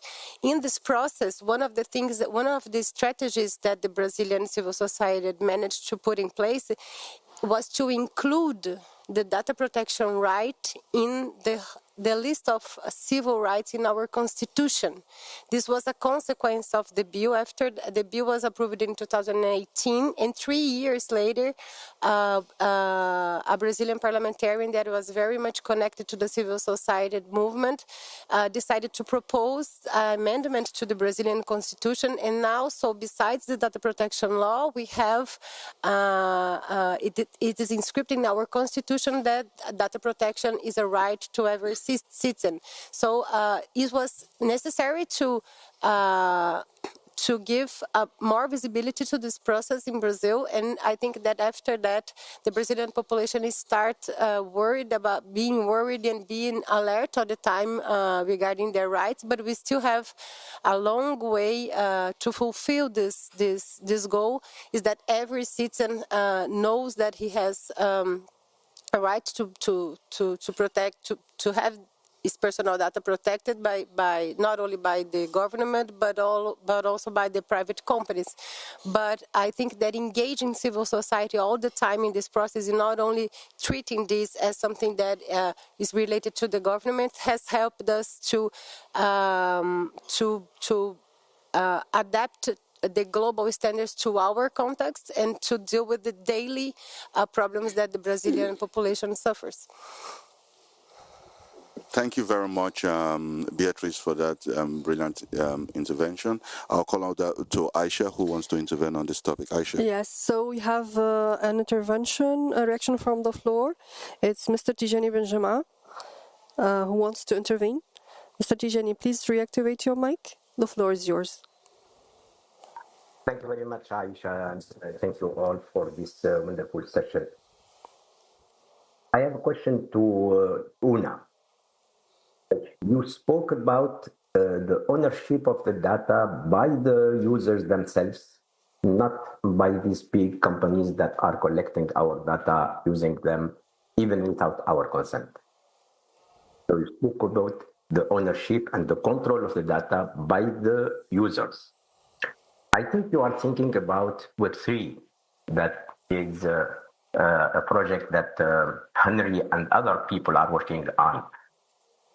I asked Henry in a previous session, since this Web3 project is based on blockchain technology, and blockchain technology consumes very, very huge quantity of energy, how this project can be feasible if we don't solve this issue of energy consumption? Thank you. Thank you, Tijani. Luna, the floor is yours. Thank you. Yeah. Thank you for the question. Yeah, I think you have heard about the panel regarding Henry, who is one of my co-founder of Singapore Internet Governance Forum. And yeah, so a lot of people have the same concerns or the questions with you, like the Web3 is about blockchain or crypto. So this is something that is wrong because Web 3.0 has already defined in 2006.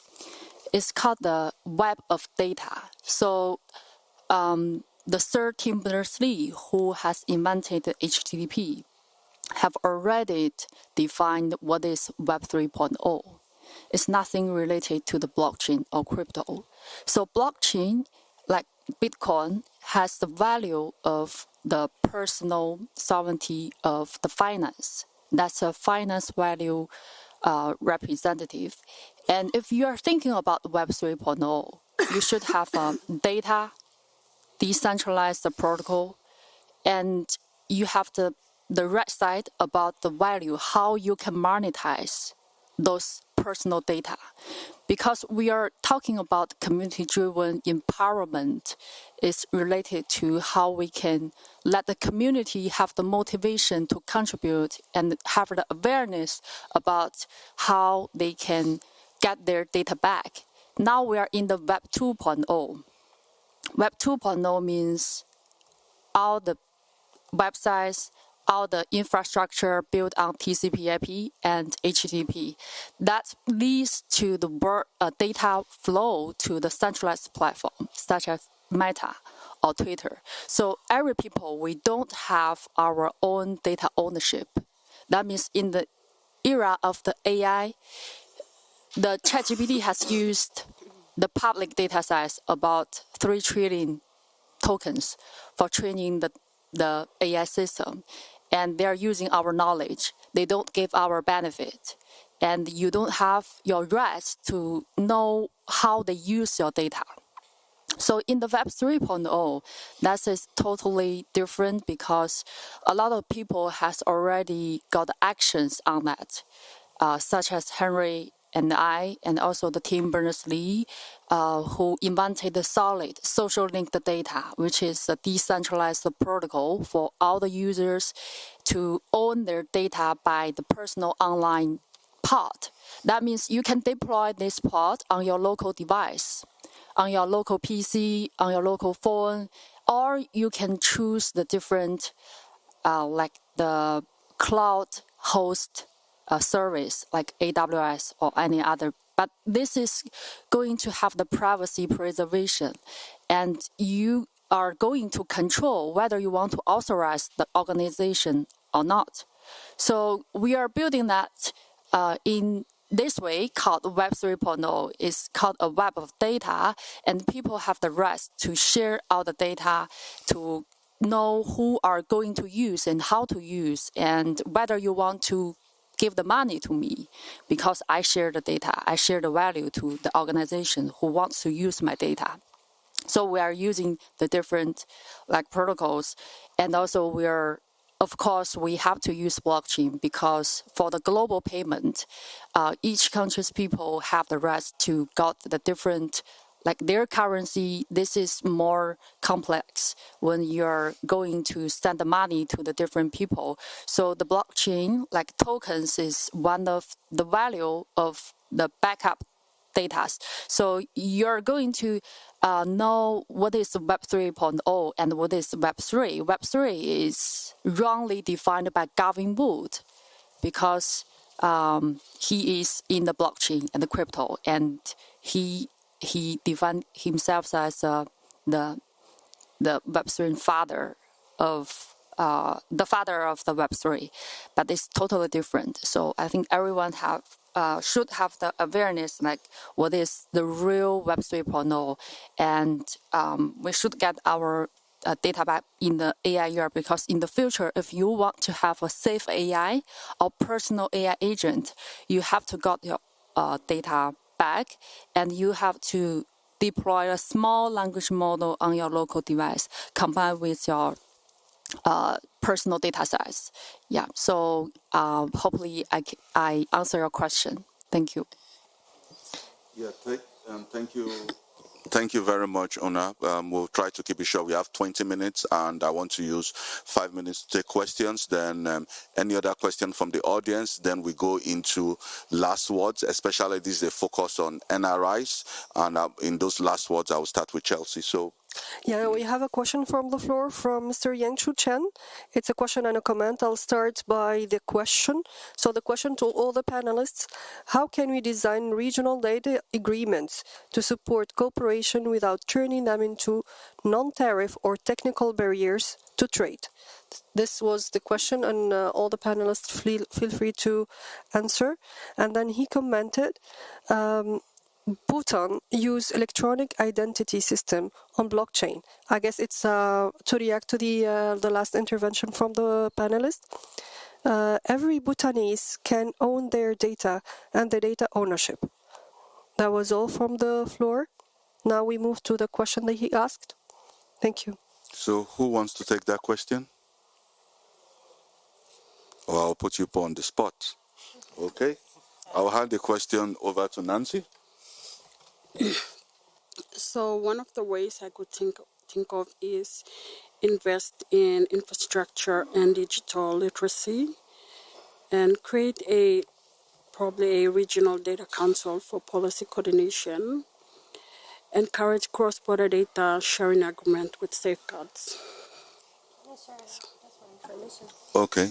Beatrice. No, just to add something that after the Brazilian data protection law was approved in 2018, I know that many Brazilian parliamentarians that were involved in the process of designing the law started traveling a lot on the region to talk to other parliamentary members or governments or authorities or regulators or even with the civil society movement and organizations to share what happened in Brazil and mentioning the participatory process that we have when designing the bill. So I think that this kind of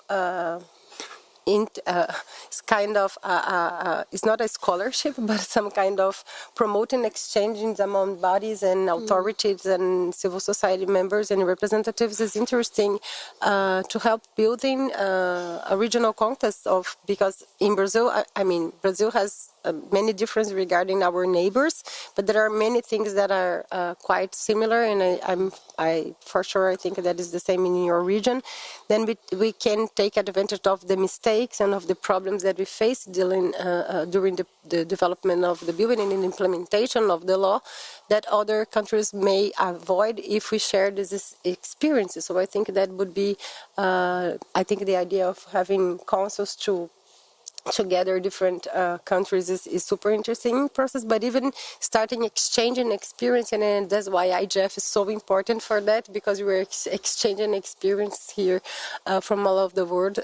It's important to help build this regional consciousness regarding the importance of data protection. Thank you very much. Aisha, any? No comments, no reactions so far. Anybody from the audience? I'll go to 5. 5, 4, okay. Yeah, hi everyone. My name is Abdul Jalil Basharbong. So I'm coming from Chad, the national coordinator of IGF Chad. So I think that it is a great session because this session talk about data governance. I think that is very key. I think that in Chad we are thinking now how to work, because in Chad the Data Protection Act is managed by the National Cyber Security Agency. It's under the Ministry of Security, not Ministry of ICT. So that because last year during the IGF we talked a lot about that. People don't know, the citizens don't know that we have this kind of act. I think that we need to communicate more on that. So I think that for this year we need to see how, not for the annual meeting, but how to do some workshop focused on that. And the local languages, we need to go like in the village and some cities that we see it, because most of social media is used by people of rural area, because they are using satellites, this what we are seeing. So I think that they have WhatsApp group that administrators, they don't know how to deal. They don't know the Data Protection Act. So I think that this kind of things that as NRIs, we need to go close to them, to marginalized people of rural area, to talk to them. This is act. If you do bad things, you can be in justice on the court. So we need to tell them on that. I think that this one of their our focus this year, and we need to collaborate with others NRI who had experience on that, and to impact our people. So thank you so much. Thank you very much, Bashar from the Chad IGF. I think that sums up a lot on how we need to collaborate more as NRIs in this field of local data governance for global public good. I will now, any other question from the audience? Yes. Okay. Kosi Amesinu from Benin. Personally, this is very good session. We were talking about data, local data, but we don't have data center. Where do I put the data? Where do I put it? We need data center first, green data center, and now process to access to our data locally is very important. Let's talk to Meta, TikTok, all of them to come and build data center in Africa, put our data locally in our language also, if it's possible, and let us use our data to train our internet intelligent artificial process. Thank you. Thank you very much, Kosi. I think you said it all about localization of having data centers built into digital sovereignty.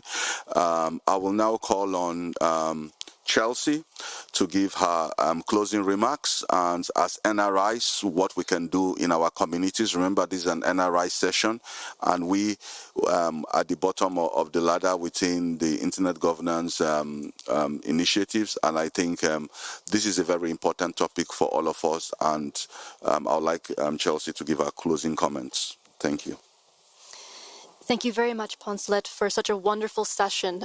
From IGF USA, this is a very exciting session because it gives us lots of energy and ideas for our regional IGF later this year. So we're very excited to continue the dialogue. And I think that one of the most important things is the similar themes here to global IGF, which is the multi-stakeholder dialogue, and to make sure that we are bringing members from all different elements of the multi-stakeholder community, and having that meaningful stakeholder engagement is absolutely crucial for fostering both public trust, transparency towards these data governance and internet governance frameworks, and making sure that they are both robust and legitimate. So that's something that we are going to be working on in particular, is having the continuing, hosting, and promoting these multi-stakeholder dialogues. Thank you. Thank you, Chelsea. Nancy, your closing remarks? Okay, from the PAC IGF, I think I would say that having ethical and human-centric governance approach, like digital inclusion and also safeguard against exploitation, is coming from the Pacific Island. We are kind of like left behind in most of the things that we think that we are doing in regard to digital transformation. Thank you. Beatrice? Yeah, we already have our Brazilian IGF this year before coming to Norway. In the topic of data governance and data protection is always present in the workshops that are proposed for our internet governance community in Brazil, which is very active and participative. And we are facing, I think, that a new challenge in Brazil, that something, I think that is a topic that many other countries from the Global South also discusses, has to do with the question that our colleague from the Benin mentioned, that has to do with digital sovereignty. I'm sorry. We are fostering from the civil society perspective a discussion and debating in Brazil that has to do with how do we control our data, how do we guarantee that data treatment and it's made in Brazil respecting human rights in general, but also for our development. So one of the things that I would mention to the final comment that our colleague said here is that I would encourage you not only to invite TikTok or Meta to build data centers in your country, but for your country, your companies, your government, the public, to build a public infrastructure to deal with the data from the Benin citizens, because this is important for your digital sovereignty. And in a word that we are only sharing our data with global companies at the future, in a future that is not that far from us, and now we're going to face many big problems. So we are fostering the discussions in Brazil. I think that we have at the Brazilian Internet Steering Committee a working group that works with data protection as well. As I mentioned before, we had a seat in the Brazilian Council for Data Protection that is connected to the Brazilian authority. So we'll keep moving on the discussion and happy always to share this with you. Thank you. Thank you. Una? Yeah, I totally agree with the panelists. And this is the first time I came to the IGF, and Singapore Internet governance is quite new. We just are recognized by the UN IGF this year in January. So I attended different workshops and the conference. I saw the similar problems that encountered with the previous what we have been solving. It's like the audience just raised the questions. They don't have the data center. And that means the centralized social media platform or any internet infrastructure cannot cover global south people's data, and also they don't have the rights to share or they represented it in this current AI era. So we really encourage every people from global south to see the new protocols that we don't have to learn from the current like centralized platform, like you're building your own data center or you're collecting the data in a centralized way.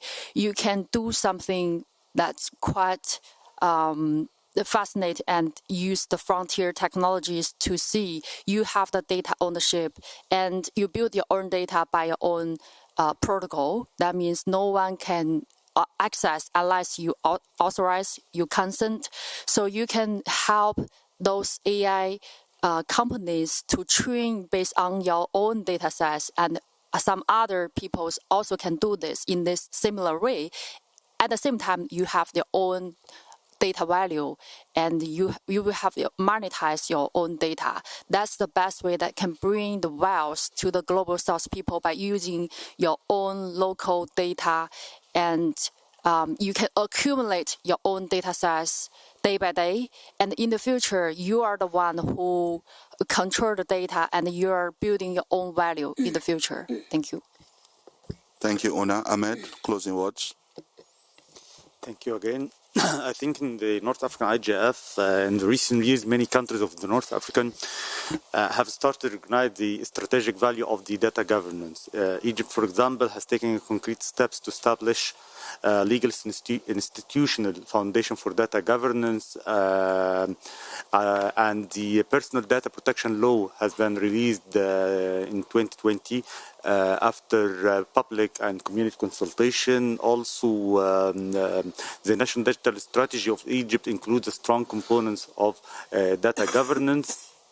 And I think my final words will be, it is very important to be ready and continue enhancing the frameworks based on the updates on technology we saw every day. And then so we have to be flexible, not strict on the current frameworks. No, we have to be ready and continue our enhancement in this framework. Thank you.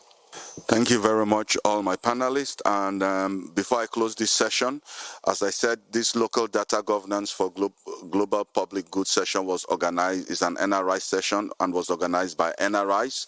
It took a lot months of planning, so I want to thank all the NRIs that planned this: Singapore IGF, IGF USA, IGF Brazil, Zambia Youth IGF, the Gambia IGF, Portugal IGF, Colombia Youth IGF,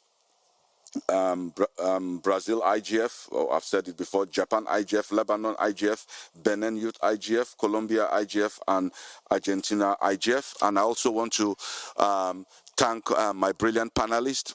I know today is the end of the session, but please feel free to contact them.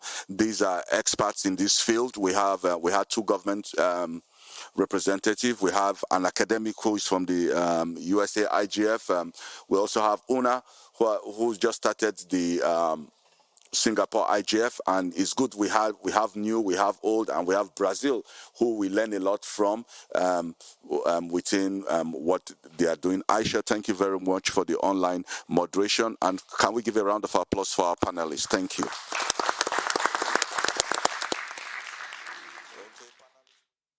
And then we go.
Good morning, everyone.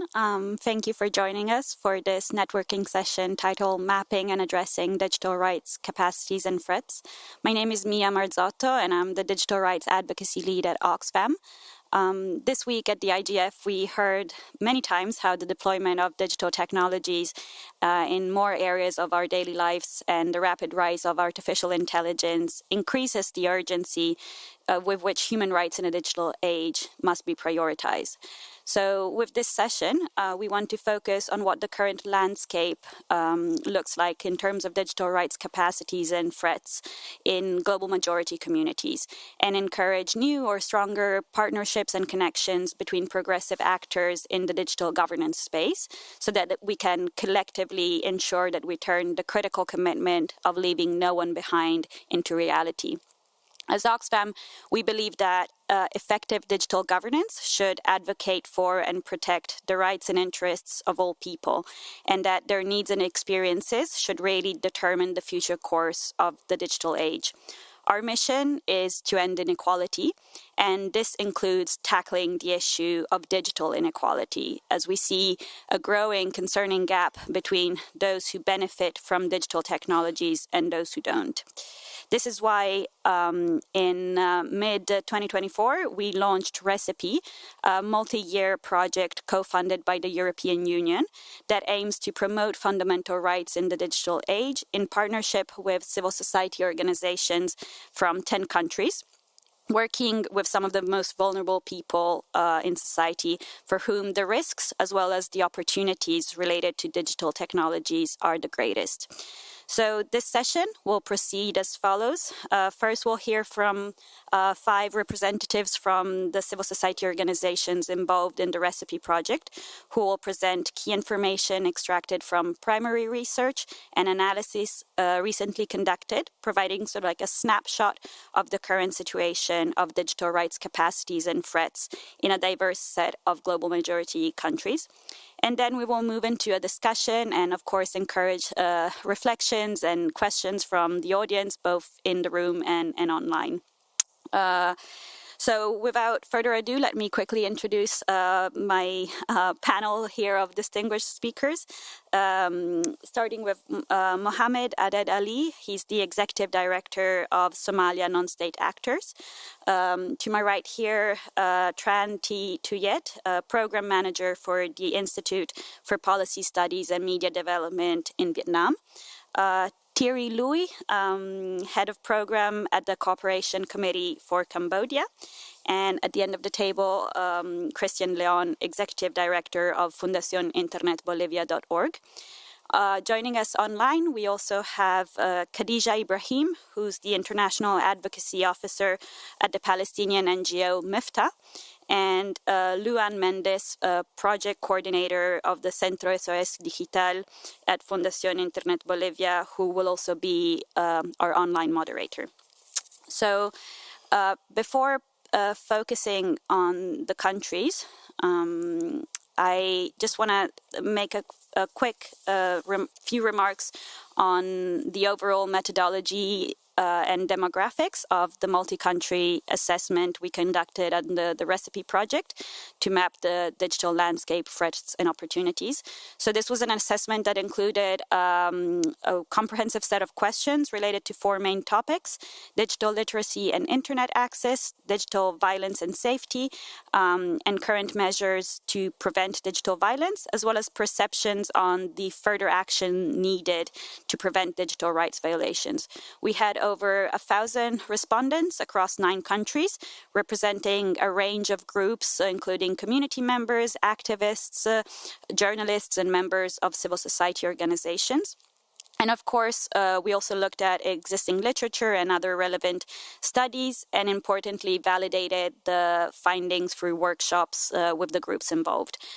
So I will now pass it on to our panel to present key findings from each country, as well as provide an overview of ongoing efforts and lessons learned in their work to promote digital rights and accountable internet governance in their respective contexts. Snow, would you like to start? Hello, everyone, and it's nice to meet you all here. I'm Snow from the Institute for Policy Study and Media Development, a think tank based in Vietnam focusing on digital technology policies. And it's my honor to be here, and thank you so much, Media and Oswamaland, for giving us this opportunity to share here. And without further delay, I will start my presentation now. In Vietnam, digital transformation or chuyển đổi số has been a national priority in recent years, with the government recognizing that digitalization is a comprehensive social economic shift. The government left no one behind commitment aimed to guarantee that all citizens can benefit from and participate in the digital era. The cornerstone of this vision is to ensure digital rights for everyone. But despite notable progress, the reality for many is still marked by the barrier to digital access and participation. So our challenge and opportunity is to ensure that digital rights are not just a slogan, but a reality for all. In Vietnam, more and more people are using digital services. Each day, between 3 to 6 million log into this platform. This is 3 to 4 times more than just a year ago. Nearly half of all government services are now fully online. This number reflects the country's strong push for digitalization. But the real question is, do this positive number actually means everyone can access to these services? While official reports show promising figures, significant challenges remain in digital infrastructure, digital skills, and digital access. According to our research in mid-2024, none of Vietnam's 63 provincial public service portals fully meet standards for user-friendliness or accessibility, even though these portals are the main gateway for government services. So, for marginalized communities, such as the migrant workers, getting access to these services is even more critical, since it is a necessity for them for claiming the entitlements under essential social protection policies. As digital services become a part of daily life in Vietnam, concern about data protection and online safety are growing. And Vietnam has also started building legal frameworks such as the Personal Data Protection Decree and a new law, but challenges still remain. Personal data protection leak and the buying and selling of personal info without the identification still happen. And misinformation in the online digital environments is common, as 44% of people in our recent research also say that they cannot clarify the information they saw was accurate or fake. So this confusion makes it easier for the scammer, especially among people with limited digital skill, like the marginalized community. A survey by the National Cybersecurity Association found that 1 in every 220 smartphone users in Vietnam has fallen victim for online scam. These challenges stem from several core issues that our analysis has identified. Digital policy in Vietnam are still largely developed through a top-down approach led by state agencies with consultation processes that are often formalistic and lack of meaningful engagement. There remains an absence of participation from the marginalized communities and their representative organizations during both the design and implementation of digital policies. Furthermore, there is a lack of robust cooperation mechanism between the public sector, the private sector, the civil society, and relevant stakeholders that advocate for digital rights. So from the perspective of a policy research organization, we observe both remarkable and persistent challenges. Hence, our policy recommendations aims to provide a strategic roadmap that integrates both the policy, the technical, and the cooperative dimensions. So we would like to highlight 4 fundamental lessons. The first one is digital transformation as a multi-component ecosystem, requiring synchronization between policy, technology, and people. The second one, inclusive policy design with substantive participation mechanism and grassroots support institution is necessary. The third one, ensuring digital rights as a prerequisite for greater public participation in the transformation process, and especially for marginalized groups. And the fourth one, establish multi-level, multi-layer, and multilateral cooperation mechanism to strengthen the capacity voice and policy influence of social organization and disadvantaged community. So before I conclude my presentation, I would like to invite you to explore our research on this topic. Our detailed recommendations are available via the QR code on the screen. And we hope that Vietnam's experience and lessons learned can contribute to the global conversation on digital rights for all. Thanks for your attention. Thank you, Snow, very much. From Vietnam to Bolivia, Christian, please. Sure. Thank you, Mia. Good morning to all the wonderful panelists and the friends participating on-site and online. So I represent an organization called Internet Bolivia Foundation that is a digital rights organization established in 2018. We work to generate digital inclusion, protection of digital rights, and the fostering of capacities for the most vulnerable populations, especially in the fight against digital gender violence. We do this in a context in which three things are combined. The first one is a digital divide that still affects 30% of the population in urban areas and almost 70% in the rural areas. So we are really far from achieving a meaningful connectivity. The second thing is a strong perspective from the government and legislators to push forward a digital transformation, but a digital transformation more motivated in digital techno-solutionism than in real necessities. And this is exposing people to potential abuses to their rights, such as privacy, freedom of speech, participation, among others.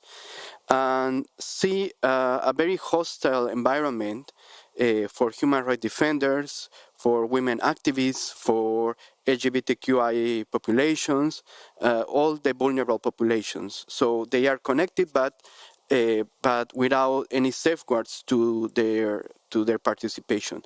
That is why most of our work have been focused in foster the capacities of these populations and advocate for the respect of our rights. And that is why we are working with the Recipe Group to join forces together with other organizations from the Global South and the Global North for achieving these objectives. So we made a mapping of the current threats, and my colleague Luan, she's connected. She will explain you a little more about our results. So Luan, please. Thank you very much. Hi, everyone. In the session, good morning. Well, about the K fundings, we saw that the 77 suffered a digital security incident, and 62% experienced some type of digital violence in the last year. Another important result was that the 77 say that the actions of digital violence affect them may have a specific relationship with their status as human rights defenders. That is a very important result. And another thing that the four main threats identified were harassment, hate speech, physical or sexual threats, and public defamation. So in order to respond that, one way of responding to the previous result was the creation of a network of feminist collectives. Some of the objectives of this network are to generate support for digital security among collectives and organizations by creating their own protocols and sharing experience, knowledge, and skills on the subject about digital security. Another thing was the methodologies with pedagogical and practical dynamics were identified, such as awareness raising session, a space for horizontal reflection and articulation for advocacy in public policies in the political arena. And this network seeks to provide support to victims and carry out collective prevention actions. It's important to mention that this network is composed for a very large feminist collective in Bolivia that now are working in strategies and creating horizontal pedagogical methodologies in order to improve their skills in digital security. Thank you. Thank you very much to you both. Thierry, do you want to talk to us about Cambodia? Yes, thank you, Mai, and good morning, all. I'm honored to speak. Sorry. I'm honored to speak with you on behalf of the Cooperation Committee for Cambodia, CCC. CCC, we are a membership-based organization in Cambodia that work in the inclusive partnership to promote good governance, enabling environment, and the sustainability for civil society organization in Cambodia. And currently, we have 200 NGO as a member, including the local and international NGO. Besides that, we also had the collaboration with the provincial-based NGO that work at the ground level with their member more than 400 NGO. And back to the digital contact in Cambodia, Cambodia stands as a digital crossroad that over the past decade, we witnessed the rapid growth of the internet and the transformative power of the social media in how our people communicate, engage, and access to the information. However, this digital growth has not come without challenges. So I would like to highlight the challenges based on the key findings of the research. First is about the digital literacy remain alarmingly low in Cambodia. Based on the research, fewer than 30% of Cambodians, especially rural youth and grassroots civil society organizations, posted the skill needed to navigate the digital world safely and effectively. This digital divide is not just about the access to technology, but it's about the access to the opportunity, to participation, and to the protection. And second, our legal framework is still catching up. Cambodians have a digital government policy 2022 to 2035, which focus on the three pillars that mentioned about the digital government, digital economy, and the digital citizen. However, Cambodia lacks comprehensive law, as several laws is in the draft form. They are in process. This law including cybersecurity law, cybercrime law, and the personal data protection law. And the last one, the third, the absence of the clear and the right-based legislation make the citizen vulnerable to surveillance, misinformation, and data misuse. This leads to the growing or distrust in the digital platform due to the online scam, online gaming. That we must urgently rebuild. Yes. However, there is a hope and there is an action. At CCC, we are working with the provincial NGO network to promote the digital awareness and security. These local organizations are not only receive training, but they are becoming a trainer themselves to transfer the knowledge to their member and also their community. And we also engaging the youth and the social influencer to lead the public campaign that make digital rights relevant. Another thing is about a main important thing of our work in the policy dialogue. In Cambodia, we believe in the multi-stakeholder approach and the inclusive dialogue. We are bringing together the government, civil society, development partner, and also the private sector to raise awareness of the digital law and policy and to ensure the voice of the civil society are heard and shaping them. So for us, this multi-stakeholder dialogue are not a consultation, but it's a way to build trust among key stakeholders. So from this effort, we learned that the local ownership, inclusive dialogue, and the youth engagement are the key building the digital future that is safe and equitable and empowering for the Cambodia citizen and also the world also. Yes, thank you. Yeah. Thank you, Thierry. Mohammed? Thank you very much. My name is Muhammad Adid Ali. I'm the Executive Director of Somali Civil Society Network, namely SONSA. SONSA is a multi-sectoral platform of the civil society organization dedicated to promoting digital rights, internet governance, and civic space in Somalia, as well as SONSA promotes good governance, peace, and state building and democratization in digital age. I would like to thank the panelists as well as IGF community and IGF Norway Particular Secretariat, those organized this significant event. In general context, in Somalia, media oversight and regulatory barriers are limited digital advocacy in human rights, gender, economic, climate justice, and democracy. But the digital access can help drive equitable development, accountability, governance, gender equality, climate actions, and human rights that empowers citizens to voice needs and hold leaders accountable. Building digital capacity, rights, awareness, and security practices to navigate constraints and maximum impact is the critical for Somali civil society organizations. In Somalia, we have different stakeholders that engage digital and internet sector, which is institutional sectors, private sectors, and other civil society organizations, mainly human rights defenders. We have Digital Rights Authority, DBA. We have National Identification and Registration Authority, NERA. We have National Communication Authority, NCA. We have Somali National Telecommunication and Technology Institute, as well as we have touch companies as a private sector actors, as well as we have human rights organizations and defenders.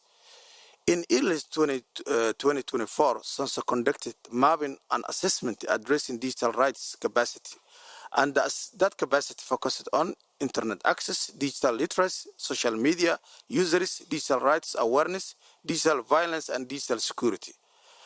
The findings that we found that during the assessment is, number one, the internet access. 98% of the population connected primary networks from their homes, workplace, use internet cafes, public services, and friends network. In terms of digital literacy, 98 they reported that digital is a basic. Digital literacy is a very important, as well as 90% can send message and can send message through their mobiles as well as to receive their emails. In terms of social media users, Facebook and TikToks, 44% of the population, mainly youngest, they are using social media in terms of Facebook and TikTok, as well as there is YouTubers, 32% they uses the YouTubers as users, as well as there is Twitter Spaces, which politicians and decision makers use as a professionality and purpose of their work and displaying their achievement in terms of government institutions. As well as the assessment, raises digital rights awarenesses to 8% understand risks and sharing personal information online, as well as digital violence. 42% experienced digital violence, whereby 37% reports gender-based incidents like blackmailing, harassment, and other sexual offensive issues. In terms of digital security, 44% have faced incidents like account thefts and other schemes. 69% adopted basic measures, blocking, reporting updates, but advanced practices and secure communication,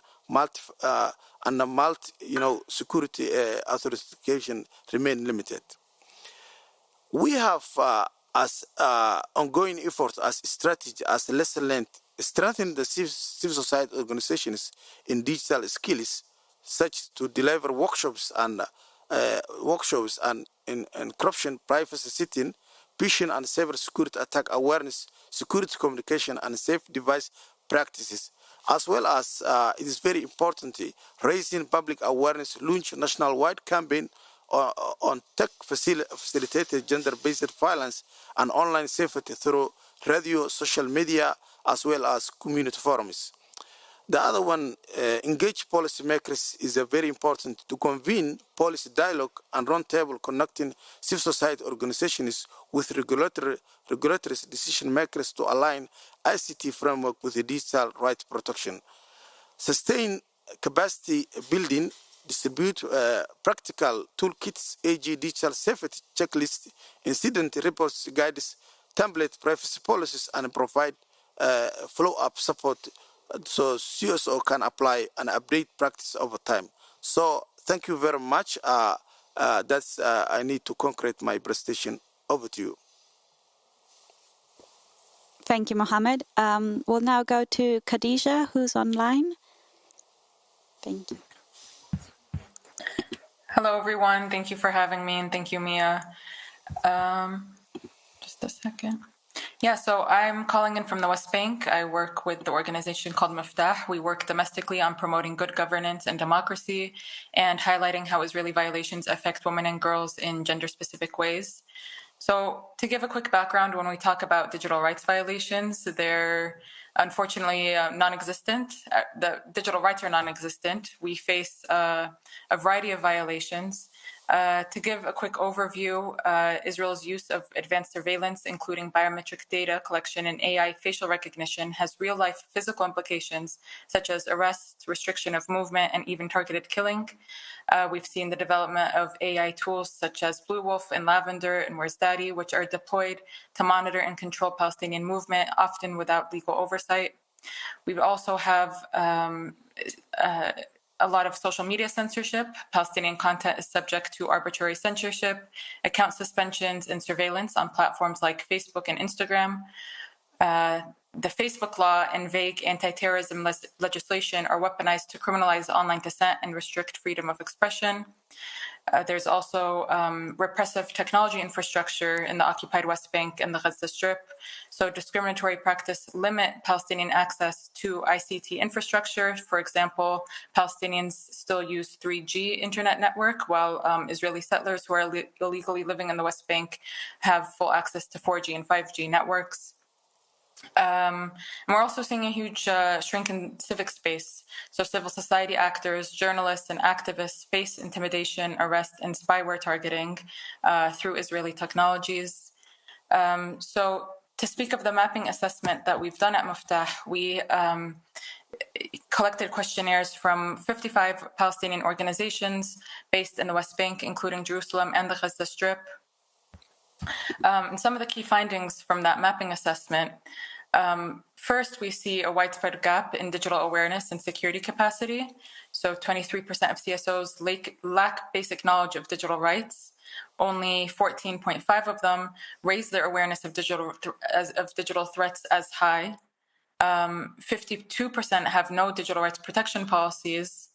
We also see that after October 2023, there's been severe challenges. 40% of institutions face direct digital violations, including content deletion, hate speech, and hacking. 43% reported difficulties in internet access and communications during escalations, especially in Gaza and Jenin.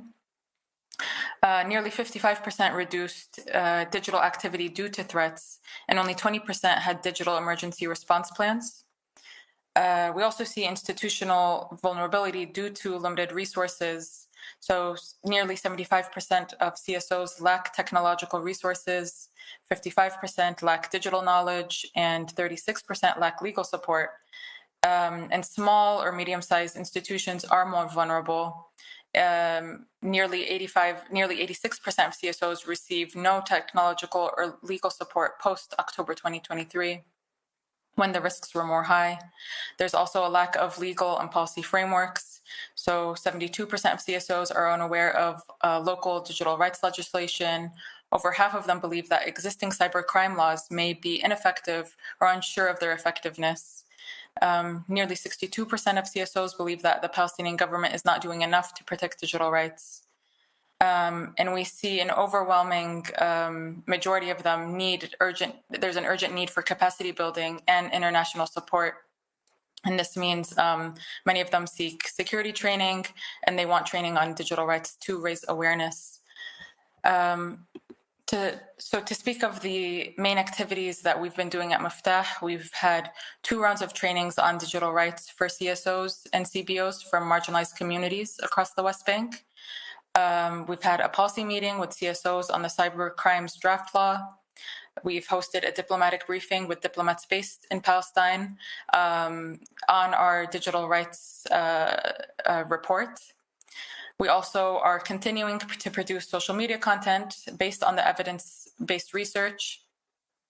We also plan to start a podcast series based on it as well.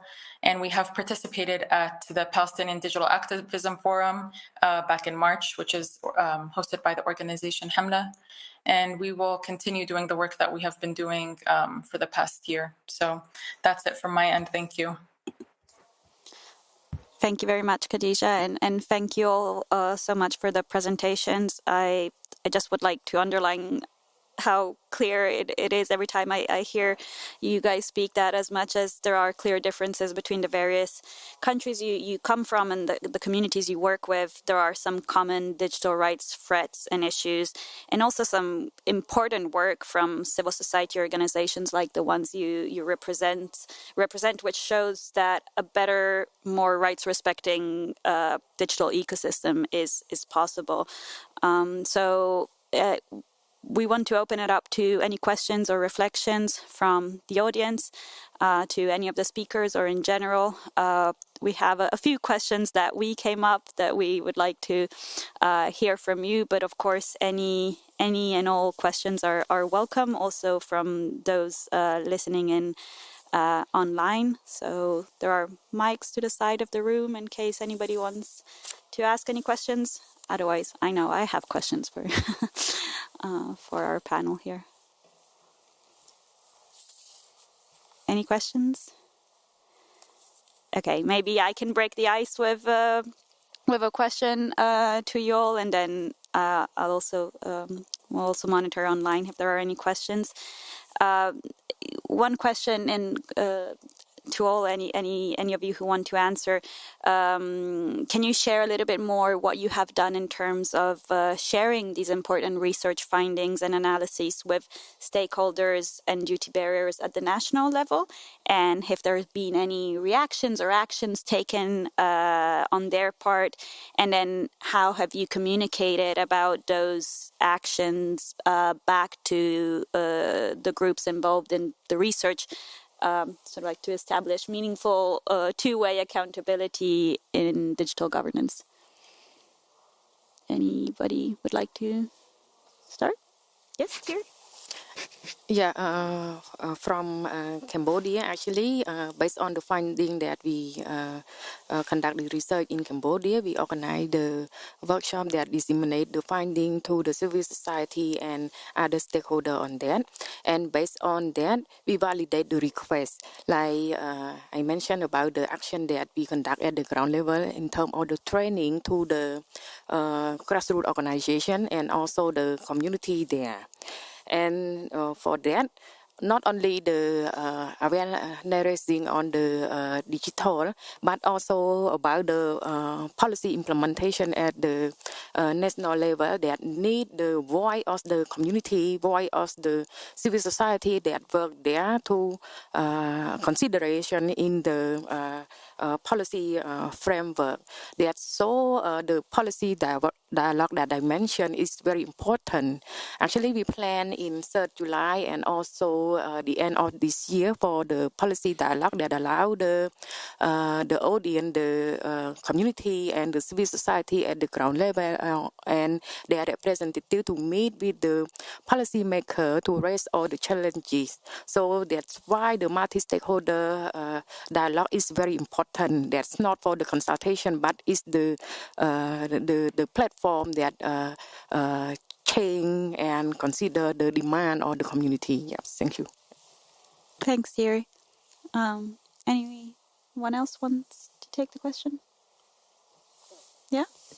Yeah, as Luan mentioned, in Bolivia, we are creating this network of grassroots women organizations that they want to work together in these issues, but from a bottom-up perspective, with the idea of not only creating tools, digital security tools or others, but also to carry out advocacy actions together. And this is really important because in Bolivia we are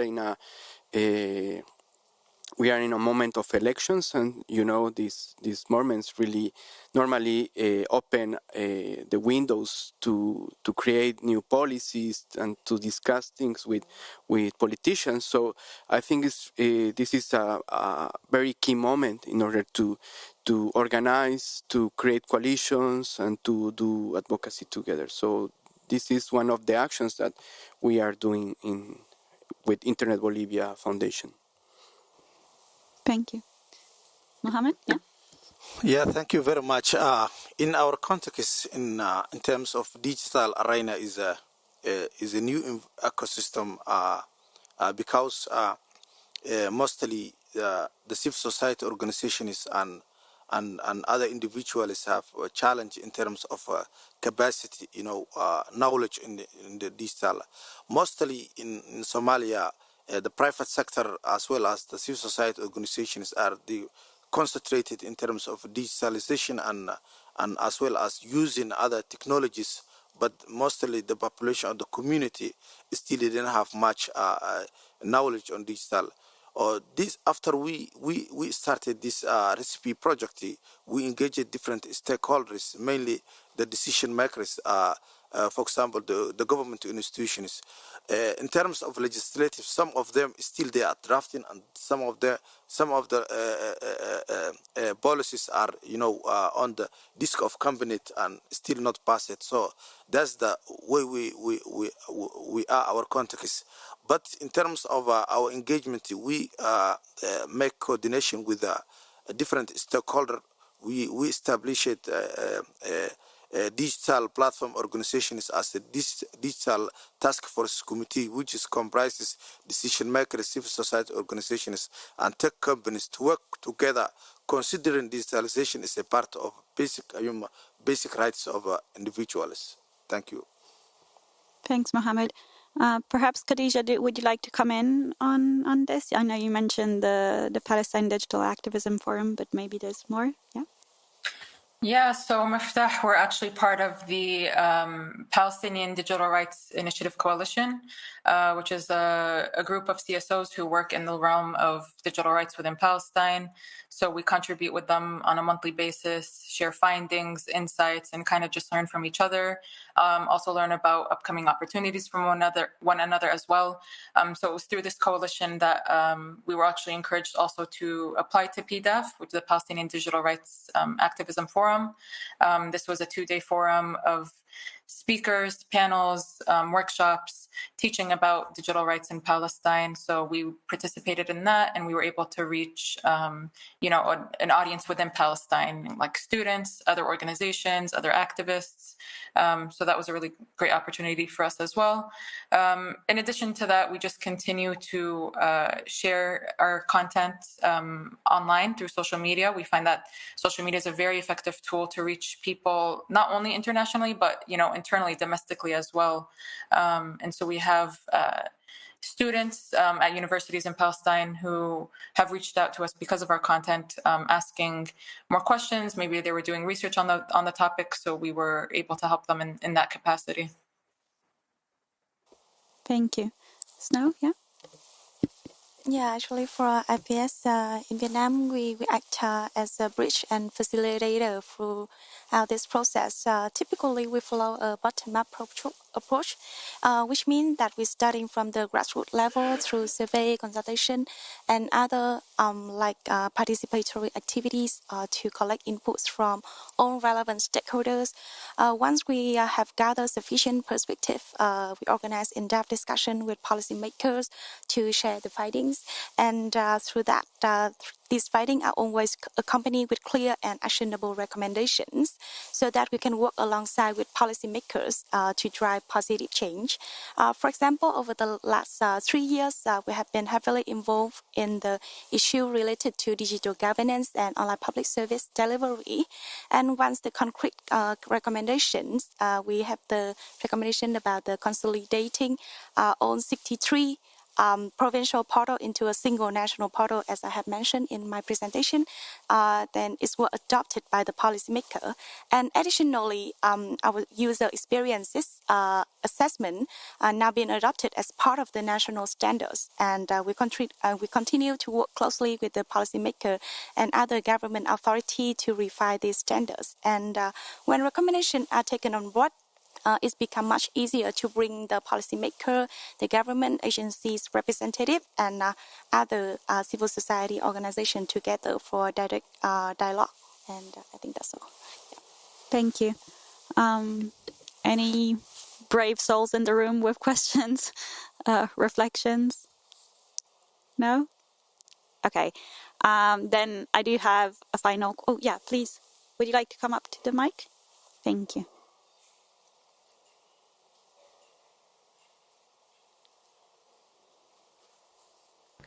Hello. Thank you, everyone. I don't know if you can hear me. Yes. Yes, so my name is Enis Mafuta. I'm from Zambia. I'm coming from the technical background. I'm a standards engineer. So I'll just talk briefly on, I think, question 3 on digital rights and how international governance community should prioritize more respecting.